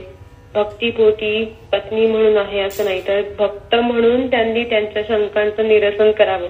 म्हणजे हे एका पद्धतीने एका भक्ताने त्याच्या देवाशी किंवा त्याच्या गुरुशी कसं वागावं, प्रश्न विचारण्याची जी पद्धत आहे ती कशी असावी, आणि दुसऱ्या पद्धतीने जे आपल्याला जाणून घ्यायला हवंय ते त्यांनी एकमेकांना विचारून आपलं ज्ञान कसं प्रगल्भ करण्याचा त्यांनी प्रयत्न केलेला आहे, हे सगळं ह्याच्यातून दिसतंय असं वाटतं. आणि पहिलं म्हणजे त्याच्यातनं रामरायाबद्दल की मनुष्य जन्म त्यांनी घेतलेला होता, तर ही पण सगळी मायाच होती, पण माया असून सुद्धा त्यांनी आपल्यासाठी तो जन्म घेतला आणि तरी सुद्धा म्हणजे मनुष्य रूपे त्यांनी जन्म घेतला आणि त्याच्यानंतर त्यांनी हा शंका निरसन करण्यासाठी म्हणजे आपल्या मनातल्या शंका दूर घालवण्यासाठी त्यांनी माणसाचा जन्म घेतला. आणि माणसामध्ये जशा जशा भावना आहेत तसं तसं त्यांनी त्या भावना त्यांच्यामध्येही आहेत. तर मग जर ते माणूस नव्हते किंवा जर ते परमात्मा होते तर त्यांना माणसाबद्दलच्या भावना म्हणजे एवढं भावूक होऊन जाण्याची काय गरज होती. आणि जर त्यांना त्याचं स्मरण होतं तर म्हणजे, आणि जर ते विसरले होते तर मग ते असं कसं झालं की ते विसरले कसं काय. तर एक्झॅक्टली, तर मग ह्याच्याबद्दलची शंका योग्यतेचं नाहीयेत ना. हो बरोबर. मग कशाला त्यांचं सारखं नाव घ्या आणि कशाला त्यांचं एवढं ध्यान करा आणि हे कशाला उद्योग करायचे, अशी ती शंका. हे आपल्याला पण इझिली वाटत होती. आपण एवढा अभ्यास करतो आहे आणि देवासारखा देव आहे, त्यालाही जर असं वाटत असेल तर आपण म्हणजे जनरली असं आपण म्हणतो की अरे देवासारख्या देवाला सुद्धा वनवास चुकवला नाहीये, तर मग आपलं काय. तर असं जे आपण म्हणतो तर त्याच्या मागचं रिझन मे बी आता कळेल असा विचार आहे माझा की आता हे कळेल आपल्याला की हे आपल्यासाठीच होतं, तर ते का होतं आणि त्याने सुद्धा देवाचा म्हणजे देवाने माणसाचा जन्म का घेतला पहिली गोष्ट म्हणजे. आणि जर असं होतं तर इतका श्रेष्ठ पदाला तो एखादा माणूस जाऊ शकतो, कदाचित हेही त्याचं आन्सर असू शकतं की तुम्ही फक्त माणूस आहात तर माणसासारखा जो देव आहे त्याला सुद्धा हे कष्ट करावे लागतात, तर आपण काय आहोत. आणि आपण माणूस असलो तरी सुद्धा आपण त्या भक्तीच्या मार्गापर्यंत जाऊ शकतो, हे आपण आय थिंक ते सांगायचा प्रयत्न करतील असं वाटतंय मला. बरं ठीक आहे. पण आता काही शंका राहिलेल्या नाहीयेत ना? आता तर नाहीये शंका. असा काही काही छोट्या छोट्या असे ब्रूही एक शब्द आलेला मध्ये, त्याचा अर्थ मला नाही कळला. सांगावं. ब्रूही म्हणजे सांगावं. अच्छा सांगावं. ओके. ते संस्कृत शब्द आहे. त्या शब्दाचे अर्थ बघायला पाहिजेत असं नाही. ठीक आहे, बघत असाल तर माझं काही अडचण नाहीये, पण आपल्याला अर्थ समजून घ्यायचा आहे ना. हो ते शब्दात अडकाल तर मग जरा तांत्रिक जास्त नाही होईल. शब्दात अडकण्याचं नाही, पण ते एकदम असं तुम्ही जेव्हा वाचत होतात तर तेव्हा असं ते ब्रूही आलं आणि मला असं वाटलं की तो शब्द कुठेतरी मी मिस केला होता लिहायच्या नादामध्ये. मी लिहून पण घेतेय सायमल्टेनियसली. बरं. आधी घ्या आणि मग लिहा. लिहून घेण्यापेक्षा आधी घ्या आणि मग लिहा. ते तुम्ही तिथे म्हटलं येईल ना की काही काही गोष्टी हे लिहून घ्या असं. एवढा भाग लिहून घ्या. म्हणजे काही व्याख्या बोलल्या जातात तर त्या व्याख्या महत्वाच्या असतात. जसं वैराग्याबद्दल व्याख्या सांगितली गेली तेही लिहिलं मी. अन्यथा प्रार्थनाची जे तुम्ही सांगितलं तेही लिहिलं. अशा काही व्याख्या बोलल्या जातात, मग त्या पुन्हा आठवतील. म्हणजे त्या विषयाच्या ओघामध्ये सांगितल्या जातात, पुन्हा त्या सांगितल्या जातीलच असं नाही.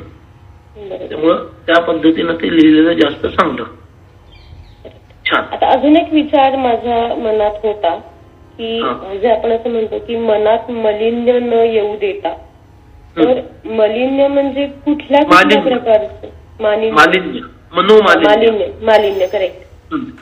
मनोमालिन्य म्हणजे रज आणि तम या दोन गुणांमुळं भगवंतच माझं जीवनाचं ध्येय आहे हे बाजूला करणारा एकही विचार हा मलिन विचार आहे. कोणताही असो विचार, तो रजोगुणात्मक असो, तो तमोगुणात्मक असो, कोणताही विचार असो, भगवत प्राप्तीच्या ध्येयापासून तुम्हाला दूर लोटणारा कोणताही विचार किंवा कोणतीही भावना म्हणजे मनोमालिन्य. स्पष्ट शब्दात समजून घ्यायचं तर म्हणजे आपलं जे ध्येय आहे, आपलं ध्येय काय आहे? वेदांच्या नुसार मानवी जन्माचं एकमात्र ध्येय आहे काय आहे? भगवत प्राप्ती. बरोबर. त्यालाच मोक्ष वगैरे असे वेगळेही शब्द पारिभाषिक आहेत. तर त्या ध्येयापासून दूर करणारा एकही विचार किंवा एकही भावना याला मनोमालिन्य असं म्हणायचं.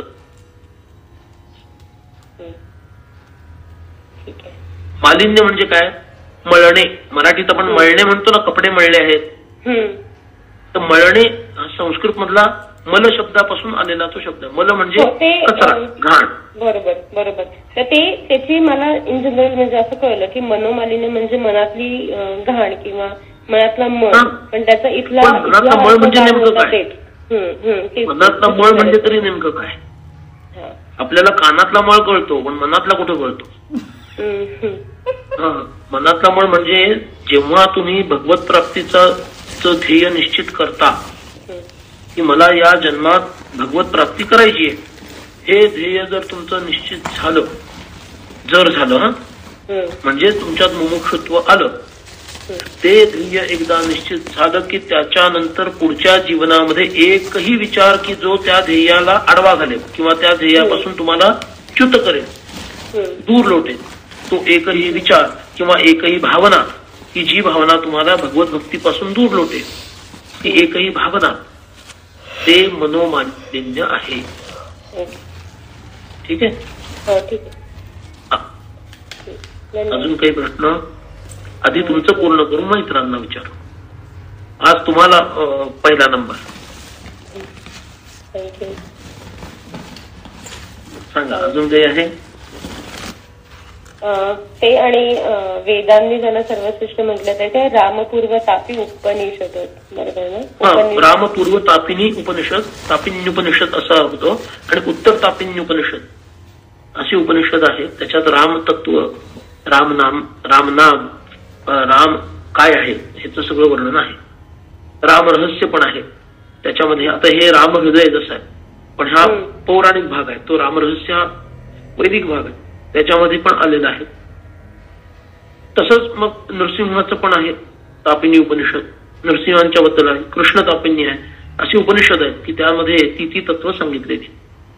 तर वेदांमध्ये हे म्हटलेलं असताना सुद्धा असं कसं, हा प्रश्न पार्वती मातेनं म्हटलाय. ठीक आहे.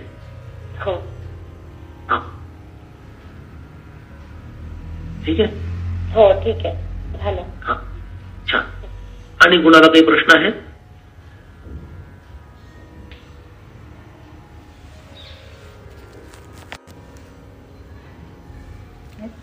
झाले.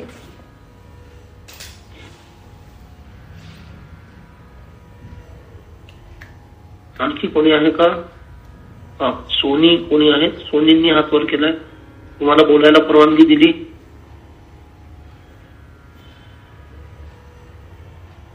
सोनी,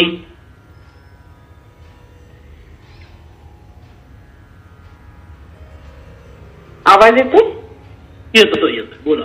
हा सर, असं विचारायचं होतं की पार्वतीने सनातन तत्वाबद्दल विचारलेलं आहे, तर मग त्याच तत्वाबद्दल का? मग बाकीची पण तत्व असतील ना, तर तिने सनातन तत्वाबद्दलच जाणून घ्यायसाठी प्रश्न का बरं विचारला? बाकीची जी तत्व आहेत ना, त्याला आपण तत्व हे नाव दिलंय. तत्व शब्दाचा अर्थ सत्य असाच घ्यायला पाहिजे किंवा परमात्मा असा अर्थ घ्यायला पाहिजे. तत्व शब्दाचा अर्थ सांख्याच्या अंगानं जर तुम्ही बघितलात की पृथ्वीची म्हणजे या सृष्टीची किती तत्व आहेत त्यांची संख्या त्यांनी मोजली म्हणून त्यांना सांख्य म्हटलं. पण ती तत्व या शब्दामध्ये ती आलेली आहे. इथं ती भक्तीच्या अंगानं विचारते, कारण ती भक्त आहे. बरोबर? ती भक्त असल्यामुळं तिला अन्य कशामध्ये रुची नाहीये, तिला सृष्टीमध्ये रुची नाहीये, तिला प्रपंचामध्ये रुची नाहीये. तिला रुची कशामध्ये आहे? ज्ञानामध्ये. तिला रुची कशात आहे? भक्तीमध्ये. बरोबर ना? त्यामुळं भक्ताची रुची भगवंतच असू शकतो, तरच तो भक्त. तर मला ह्याच्यात पण रुची आहे, मला त्याच्यात पण रुची आहे, तरी सुद्धा तुम्ही मला भक्त म्हणा. अरे का म्हणा? बरोबर? मला 10 गोष्टींमध्ये रुची आणि त्याच्यातला एक वन ऑफ देम इज भगवान. ह्याला भक्त नाही म्हणायचं. ठीक आहे, भक्त म्हटला की तो भगवंताशिवाय त्याला अन्य कशातच रुची नाही, तो भक्त. इथं ती स्पष्ट म्हणते ना, तव भक्ता, मी तुझी भक्त आहे. ती भक्त आहे म्हटल्यानंतर भगवंताशिवाय तिला अन्य कशातच रुची असू शकणं शक्य नाही. आणि म्हणून ती भगवंत हा सनातन आहे, त्या सनातन तत्वाबद्दल म्हणजे त्या परमतत्वाबद्दलच ती जाणण्याची इच्छा व्यक्त करते. तेव्हाच तर ती भक्त आहे, नाहीतर ती कसली भक्त? ठीक आहे. बरोबर. येतंय का लक्षात? हा आलं लक्षात. पण म्हणजे तिला तरी म्हणजे माहितीच आहे ना सनातन म्हणजे ते भगवान आहेत हे माहितीच आहे, तर तिला पुन्हा म्हणजे जाणून का बरं घ्यायचंय तिला? कारण काय आहे याची 2 उत्तर आहे. एक उत्तर हे आहे की तुमच्या आमच्यावर कृपा करण्यासाठी शिवांनी काहीतरी रामांबद्दल सांगावं म्हणून ती हे लीला करते. म्हणजे she knows everything but still to provoke Shiv about रामतत्व. रामरायांबद्दल शिवांनी स्वतः सांगावं म्हणून ती शिवांना उद्युक्त करण्यासाठी मला अमुक अमुक शंका आहे असं लीलापूर्वक सांगते. हे त्याचं एक उत्तर. दुसरं उत्तर असं की हा संशय मागच्या जन्मात तिला होता सती असताना. सतीचा अवतार तुम्हाला जर स्मरणात असेल तर सतीच्या अवताराच्या वेळेला तो प्रश्न तिनं पुन्हा शिवांना आधी विचारला होता. तेव्हा तो तर बायकोसाठी रडतोय, विलाप करत चाललाय. धाकटा भाऊ त्याला समजावून सांगतोय तरी त्याचा ऐकत नाहीये. तो इतका विलाप करत चाललाय. सूर्य तळपतोय, म्हणतो चंद्रा तू आता कसा काय उगवलास? तुझ्याकडे बघितलं की मला माझ्या पत्नीच्या मुखाची आठवण येते. चंद्र रात्री चंद्राकडे बघतो आणि म्हणतो अरे एवढा का तू सूर्य तळपतोयस? रात्र झाले तुला कळत नाही का? असं तो बडबडतोय. आणि अशा बडबडणाऱ्या कुठल्या तरी विव्हल पुरुषाला तुम्ही सच्चिदानंद वगैरे म्हणताय, हे काही बरोबर नाहीये देवा. असं सती म्हणजे हीच पार्वती आधीच्या अवतारामध्ये शिवांना म्हणते. आता ह्या सगळ्या गोष्टी तुम्हा लोकांना माहित असतील, या भावनेतून ते सगळं सांगितलं नाही, पण ते परत अजून लांबत जातं सगळं प्रकरण, म्हणून ते सांगितलं नव्हतं. तर असं असताना शिव म्हणाले ठीक आहे तू कर परीक्षा त्यांची. आणि म्हणून ती सीतेच्या रूपामध्ये त्यांच्या समोर प्रकट होते. कोण? सती. आणि नाथ तुम्ही का रडता आहात? मी तर समोरच आहे ना तुमच्या. असं म्हटल्यानंतर रामराय तिथं साष्टांग नमस्कार तिला घालतात आणि म्हणतात आई शिवांना बरोबर नाही आणलं, एकट्याच आलात की काय? आणि तिथं तिला लाज म्हणजे ती लज्जित होते. ही सगळी काय चालली आहे, त्याची लीला सुरू आहे. मनुष्य लीला भगवान साक्षात करत आहेत आणि आपले पती शिव ज्यांना सच्चिदानंद म्हणतात ते सच्चिदानंदच खरे आहेत. आणि म्हणून मग ती लज्जित होते आणि ती जायला निघते. तेव्हा रामराय म्हणतात असं नाही चालणार, तुम्ही जगाची आई आहात, तुम्ही काहीतरी मला आशीर्वाद द्या, तुमचं दर्शन झालं, मी तुम्हाला वंदन करतो. तेव्हा ती म्हणते की तू लंका विजय प्राप्त करशील म्हणून आशीर्वाद भगवंताला दिला. तेव्हापासून त्या देवीचं नाव झालं रामवरदायिनी. तीच आपली तुळजापूरची देवी आहे, राम वरदायिनी. ठीक आहे. आणि त्यानंतर ती परत जाते. शिव हसायला लागतात, काय झालं, ती काही बोलत नाही, ती शांत राहते. मग तो पुढचा दक्षाचा प्रसंग, त्याच्यामध्ये ती देह विसर्जित करते आणि पुन्हा पार्वतीच्या रूपात प्रकट होते. तर तो मागच्या जन्माचा जो एक प्रभाव असतो, संस्कार असतो, तोच संस्कार या रूपामध्ये प्रकट झाले. आणि अजून ती शंका जी त्या जन्मात तर पूर्ण झाली, पण तो इतका प्रभाव आहे त्याचा की पुन्हा तिला विचारावं असं वाटतं की तुम्ही इतके त्या राम राम राम सारखं मागं का लागलेले असता, जेव्हा की तो आता पत्नीसाठी विलाप करत होता, याचं मला उत्तर द्या. असं इथं मात्र सत्तीसारखं नाहीये. तिथं परीक्षा घेण्यासाठी जात नाहीये. इथं ती पतीलाच विश्वासात घेऊन सांगते की मला हे समजून सांगा, ज्या अर्थी तुम्ही त्यांचं नाव घेता त्या अर्थी ते सच्चिदानंदच आहे, त्याबद्दल मला शंका नाही. पण मग हे असं का वागले त्यावेळेला नेमके, हे रहस्य मला जाणून घ्यायचं. अशा पद्धतीनं या अवतारामध्ये म्हणजे सतीच्या अवताराच्या नंतरच्या या अवतारामध्ये ती अशा विनम्र भावनेनं तिथं विचारते. मागच्या अवतारामध्ये आदिमायेच्या रूपामध्ये ती आहे, आदिमायेच्या रूपामध्ये असल्यामुळे मी घेते परीक्षा, अशी तिची भावना आहे. या ठिकाणी ती आदिमायेच्या रूपात नाही. म्हणून मी तुम्हाला आठवत असेल की वारंवार सांगितलं मी भक्त आहे, मी पत्नी म्हणून विचारत नाही, मी अर्धांगिनी म्हणून विचारत नाही, मी आदिमाया म्हणून विचारत नाही, मी काय म्हणून विचारते, मी तुमची भक्त आहे. या भक्तीच्या भावनेतून तुम्हाला विचारत आहे. बरोबर. हाच तो भाव आहे. ठीक आहे. हे पार्वतीचे म्हणजे वेगवेगळी जी रूप आहेत ते कुठे वाचायला मिळतील एकत्रितपणे? एक तर देवी भागवतात मिळेल, आत्ताच्या संदर्भात बघाल तर शिवपुराणात मिळेल आणि तुलसीदासांच्या रामायणात सुद्धा मिळेल हा प्रसंग सगळा. आणि ह्या टेलिग्राम ग्रुपवर जर आमच्या काही शंका किंवा काही अर्थ नाही समजले तर असे टाकू शकतो ना मी? हो, टाकू शकता. त्याचं उत्तर पाठवेल. तो प्रशांत दादांनी आधी हात वर केला होता म्हणून त्यांना प्राधान्य. आणि ह्या पुढचा घेणार आहे मी अर्चनाताईंचा प्रश्न. तुम्ही बोलू शकता प्रशांत दादा.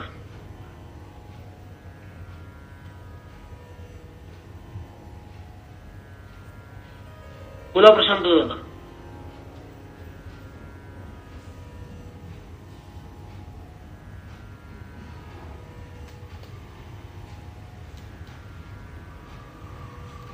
दादा बोलताय? काय झालं? अलाउ टू स्पीक केलंय? अलाउ.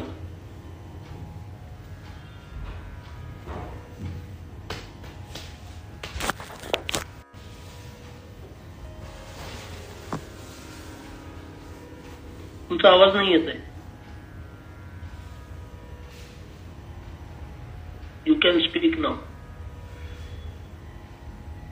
बघ, अर्चनाताईंचा विचारूया. बोला अर्चनाताई. श्रीराम बोला. श्रीराम बोला. ते मीच विचारत होती त्याच्यावरून आपण कधी विचार झाला म्हणून याच्यावरून जॉईन केलं. ते आता तुम्ही म्हणाले मनोमालिन्याचं जे सांगितलं, म्हणजे भगवंताचा एक विचार सोडून मग सगळेच इतर विचार जर मालिन्य आणत असेल मनाला, तर पण मग आता आम्ही सध्याच्या परिस्थितीत आम्ही ते कसं म्हणजे कसं मॅनेज करायचं किंवा काय करायचं की जेणेकरून त्याच्यात आम्हाला म्हणजे, कारण प्रत्येकच विचार जर बाधा निर्माण करत असेल तर मग कसं करायचं? म्हणून पहिल्यांदा मी एक शब्द वापरला तो तुम्ही मिस आउट केला. मी एक शब्द वापरला होता, जर मुमुक्षुत्व निर्माण झालं असेल तर, असा एक मी शब्द वापरला होता. आता आपला सगळ्यांचा म्हणजे माझ्या सकट सगळ्यांचा प्रयत्न काय आहे, आपल्याला मुमुक्षुत्व आधी निर्माण करायचं आहे. ते नाही आपल्यामध्ये. 2-5 मिनिटं देवाची आठवण झाली म्हणजे काय आपण मुमुक्षू होत नसतो. कधीतरी आठवड्यातून एक दिवस नको बाबा हा प्रपंच, भगवंताची भक्तीच चांगली असं कधीतरी मला वाटलं म्हणजे मी काही मुमुक्षू होत नाही. पण मुमुक्षुत्व ही एक अशी दिव्य अवस्था आहे की ज्या अवस्थेमध्ये भगवंताशिवाय तुम्ही जगूच शकत नाही अशी अवस्था निर्माण होते. ठीक आहे ना. ती अवस्था इतकी दिव्य आहे, इतकी श्रेष्ठ आहे की भगवंताशिवाय मला जगताच येणार नाही. तुझविण रामा मज कंठवेना म्हणतो ना आपण करुणाष्टकामध्ये, तुझविण रामा मज कंठवेना, मला एक क्षण सुद्धा कंठणं असह्य झालेलं आहे. ही अवस्था म्हणजे काय आहे? मुमुक्षुत्वाची अवस्था आहे. ठीक आहे ना.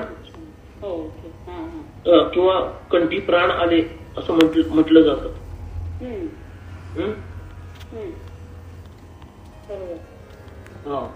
ही अवस्था आल्यानंतर मग चुकून प्रपंचाचा विचार येणं वगैरे हा विषय जो आहे. आणि आता मग काय करायचं?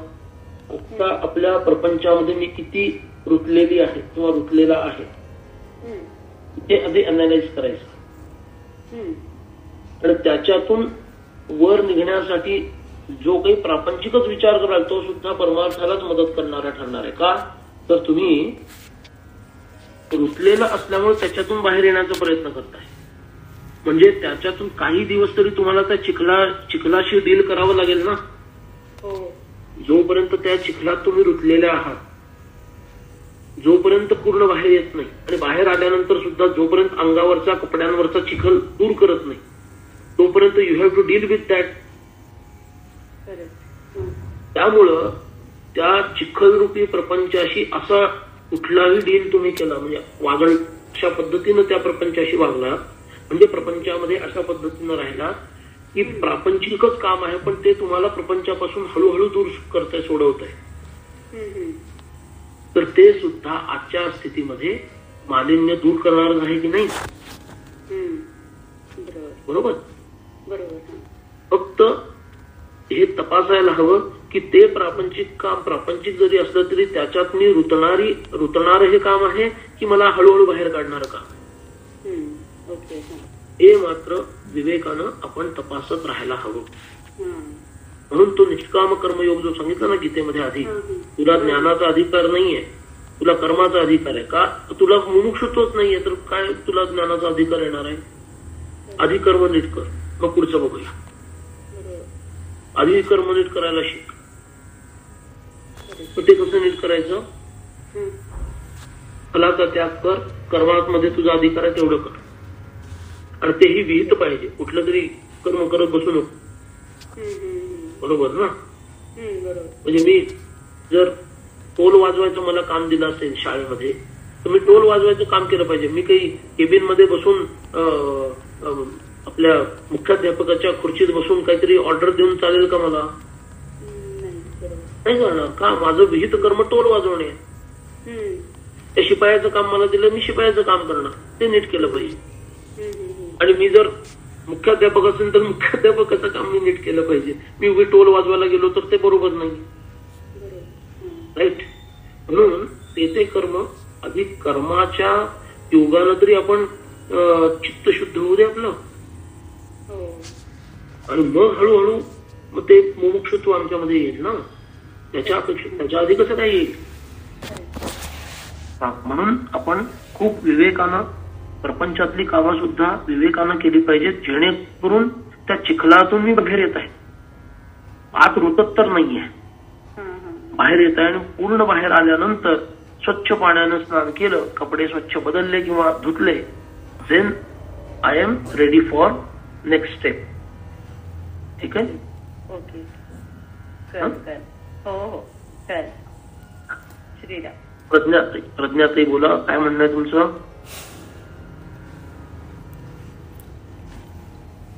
प्रज्ञाताईंना परवानगी दिली आहे बोलायची.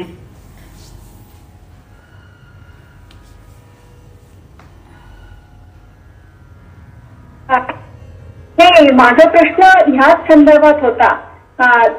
आपण आधी बद्दल सांगितलं की मुमुक्षत्व पर्यंत मुमुक्षत्वाकडे जायचं असेल तर सत्कर्म केली पाहिजे. तर माझा प्रश्न की कर्माच्या कॅटेगरीमध्ये कोणते कर्म येतात? आता लोक म्हणजे समजा खूप एनजीओ मध्ये काम करत असतील दिवसभर, मग ते सगळ्यांना काही मुमुक्षत्व लाभेल असं नाही, किंवा कोणी दिवसभर पूजापाठ यज्ञ करत असेल मग त्यांनाही मुमुक्षत्व लाभेल असं नाही. मग हे सत्कर्माच्या कॅटेगरी येतात जे आपल्याला मुमुक्षत्वापर्यंत घेऊन जातील, असा प्रश्न आहे. सदाचार हा थोडं सांडू नाही येतो, बरोबर. तो सत आचार म्हणजे काय? पहिल्यांदा माझ्या जीवनाचं ध्येय हे भगवत प्राप्ती निश्चित करून पुढची कामं केली पाहिजे. भगवत प्राप्ती निश्चित जरी ध्येय असलं तरी आत्ता माझ्या समोर संसार मला सारून बाजूला जाता येत नाहीये. ठीक आहे. म्हणजे उदाहरण द्यायचं तर क्रिकेटचं उदाहरण द्यायला सोपं जातं. तुम्हाला 50 ओव्हरमध्ये 300 रन्स जिंकण्यासाठी हव्या, ठीक आहे. आणि आत्ता मात्र तुम्ही पहिल्यांदा खेळायला उतरलेले आहात. आत्ता ती विकेट कशी काम करते काय याचा अंदाज नाहीये. समोरचा बॉलिंग अटॅक कसा आहे हे तुम्हाला लक्षात येत नाहीये. त्यामुळे सुरुवातीला तुम्ही टार्गेट काय ठेवता? पहिल्या 10 ओव्हरमध्ये विकेट जाऊ द्यायची नाही. भले रन रेट 6 पेक्षा कमी झाला तरी चालेल, बरोबर आहे. म्हणजे 50 रन झाले तरी चालतील पण विकेट जाऊ द्यायची नाही. मग पुढच्या 40 ओव्हरमध्ये 240 रन नाही काढायचे, जास्त काढावे लागणार आहे, बरोबर आहे ना. का तर तुम्ही 60 रन काढण्याच्या ऐवजी 50 काढल्या, 10 रन कमी काढल्या. So asking rate is increased for next 40 overs. पण तरी सुद्धा आता मला विकेट टिकवणं हे माझं ध्येय होतं म्हणून मी त्याला प्राधान्य दिलं आणि त्या पद्धतीनं खेळलो. आता आपल्याला रन रेट वाढवता येऊ शकतो असा प्रयत्न करून ते काम म्हणजे काय आहे? आत्ता प्रपंच माझ्या समोर आहे तो सारून समर्थांसारखं, शंकराचार्यांसारखं, श्रीधर स्वामींसारखं मी काही गृहत्याग करून जाऊन तपस्या करू शकत नाही, कारण तो माझा आत्ताचा अधिकार नाहीये. मग काय करायचं? ध्येय तर 300 रन्स गाठायचं हे आहेच, पण आत्ता माझ्या समोर जे आव्हान आहे ते पेलण्यासाठी माझी क्षमता वाढवत नेणं हे माझं ध्येय. ठीक आहे. संन्यासी आहे त्यालाही मोक्ष हवा आहे, ब्रह्मचारी आहे त्यालाही मोक्ष हवा आहे, आणि गृहस्थ आहे त्यालाही मोक्ष हवा आहे. म्हणजे सगळ्यांचं ध्येय एकच आहे. दिलेलं टार्गेट अचीव्ह करणं हे प्रत्येकाचं ध्येय, तो संन्यासी असो, ब्रह्मचारी असो, गृहस्थ असो. पण त्याच्या समोर काय वाढवून ठेवलेलं आहे त्याच्यातून मार्ग काढतच त्याला पुढे जायचं आहे ना. म्हणून आता मी प्रपंचात आहे, जर हे सत्य असेल तर माझं विहित कर्म हे धर्म अर्थ काम ह्या पुरुषार्थांना सिद्ध करणं, म्हणजे अर्थ आणि काम हे पुरुषार्थ धर्माच्या अनुषंगानं प्राप्त करणं, हाच एकमात्र माझ्याकडं मार्ग शिल्लक राहतो. दुसरा मार्ग शिल्लक राहत नाही. आणि त्या धर्माचं पालन करणं म्हणजे सदाचार, दुसरं काही. सदाचार हा थोर सांडू नये तो जे आहे ना तोच आहे. धर्माचं पालन, धर्म हा पुरुषार्थ डोळ्यासमोर ठेवून अर्थ आणि काम या पुरुषार्थांची प्राप्ती करणं हे प्रपंचामधलं ध्येय. त्याच्यातून चित्तशुद्धी होते. म्हणजे धर्माचा म्हणजे कर्तव्याचा विसर पडू न देता ते कर्तव्य फक्त कर्तव्य भूमिकेतून पार पाडणं, त्याच्यातून सुखदुःखाच्या प्राप्तीसाठी कोणताही प्रयत्न न करणं. सुख हे भगवंतापासूनच मिळणार आहे आणि दुःख हे प्रपंचापासून मिळणार. हा विवेक मुळीच न विसरता कर्तव्य कर्म माझ्या डोळ्यासमोर आता हे आहे हे लक्षात घेऊन फक्त कर्तव्याची भूमिका बजावणं म्हणजे धर्माला प्राधान्य देणं. धर्म याचा अर्थ कर्तव्य. तर ती भूमिका बजावताना मी अमुक या आश्रमात आहे म्हणजे गृहस्थाश्रमात आहे, तर अर्थ आणि काम हे दोन्ही पुरुषार्थ मला प्राप्य आहे. ते पुरुषार्थ मी प्राप्त केलेच पाहिजेत म्हणून तर त्याला पुरुषार्थ नाव आहे, बरोबर ना. What need to be achieved ते मला प्राप्तच करून द्यायचं.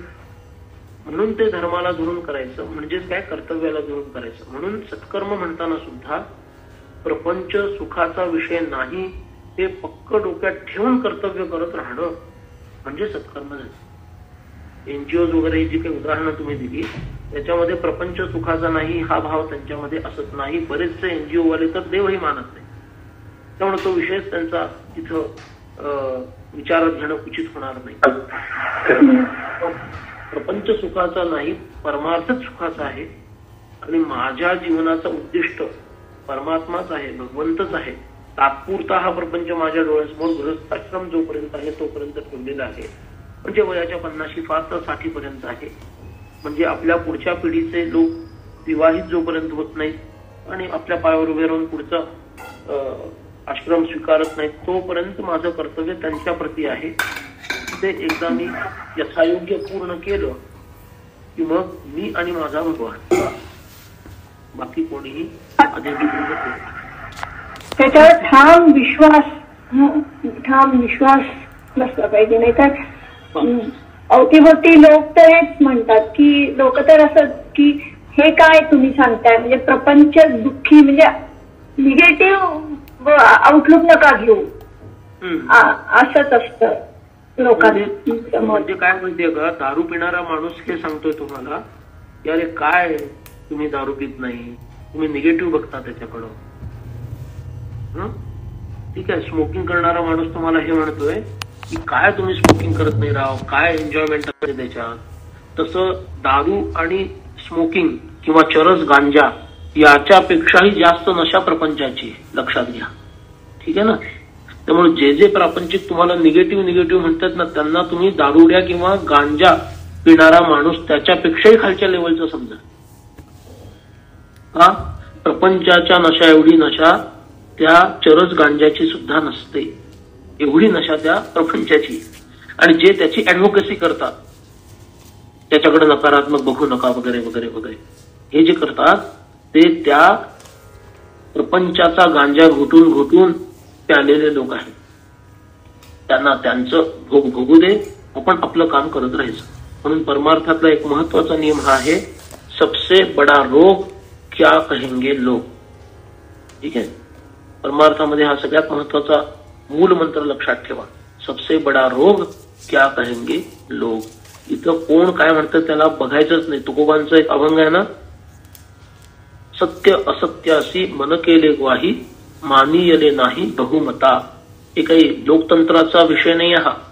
इतक्या सीट मिळाल्या म्हणजे यांची सत्ता आणि तितक्या सीट मिळाल्या म्हणजे त्यांची सत्ता, असल्या गोष्टी परमार्थाच्या नाही आहेत. मानियले नाही बहुमता. सत्य आणि असत्य यांनाच ग्वाही धरलं. मग असत्याकडे हजारो लोक आहेत आणि सत्याच्या बाजूने एकटाच असेल तर लोकतंत्रामध्ये असत्य विजयी होईल लोकतंत्राच्या नियमानुसार. म्हणून त्याला संतग्राह्य नाही धरत. मानियले नाही बहुमता, आम्ही सत्याला मानतो. किंवा समर्थ म्हणतात बहुतापरी हेची आता धरावे रघुनायका दृढ चित्ती धरावे. बहुतापरी म्हणजे कोण?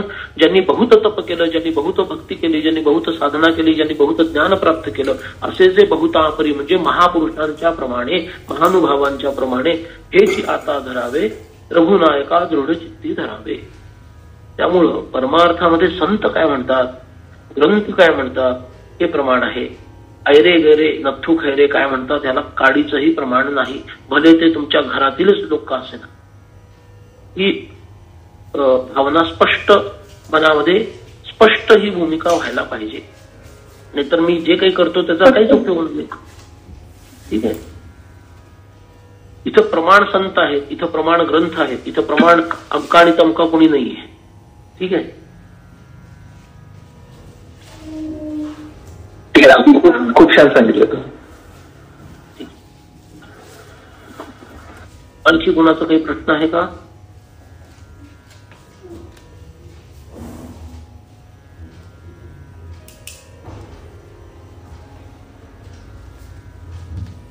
चालेल, आज आपण आता इथं थांबूया आणि उद्या श्री महादेव उवाच, भगवान महादेव रामरायांबद्दल काय सांगतायत हे जाणून घेण्याचा प्रयत्न करूया. सर्वांना शुभरात्री. जय जय रघुवीर समर्थ.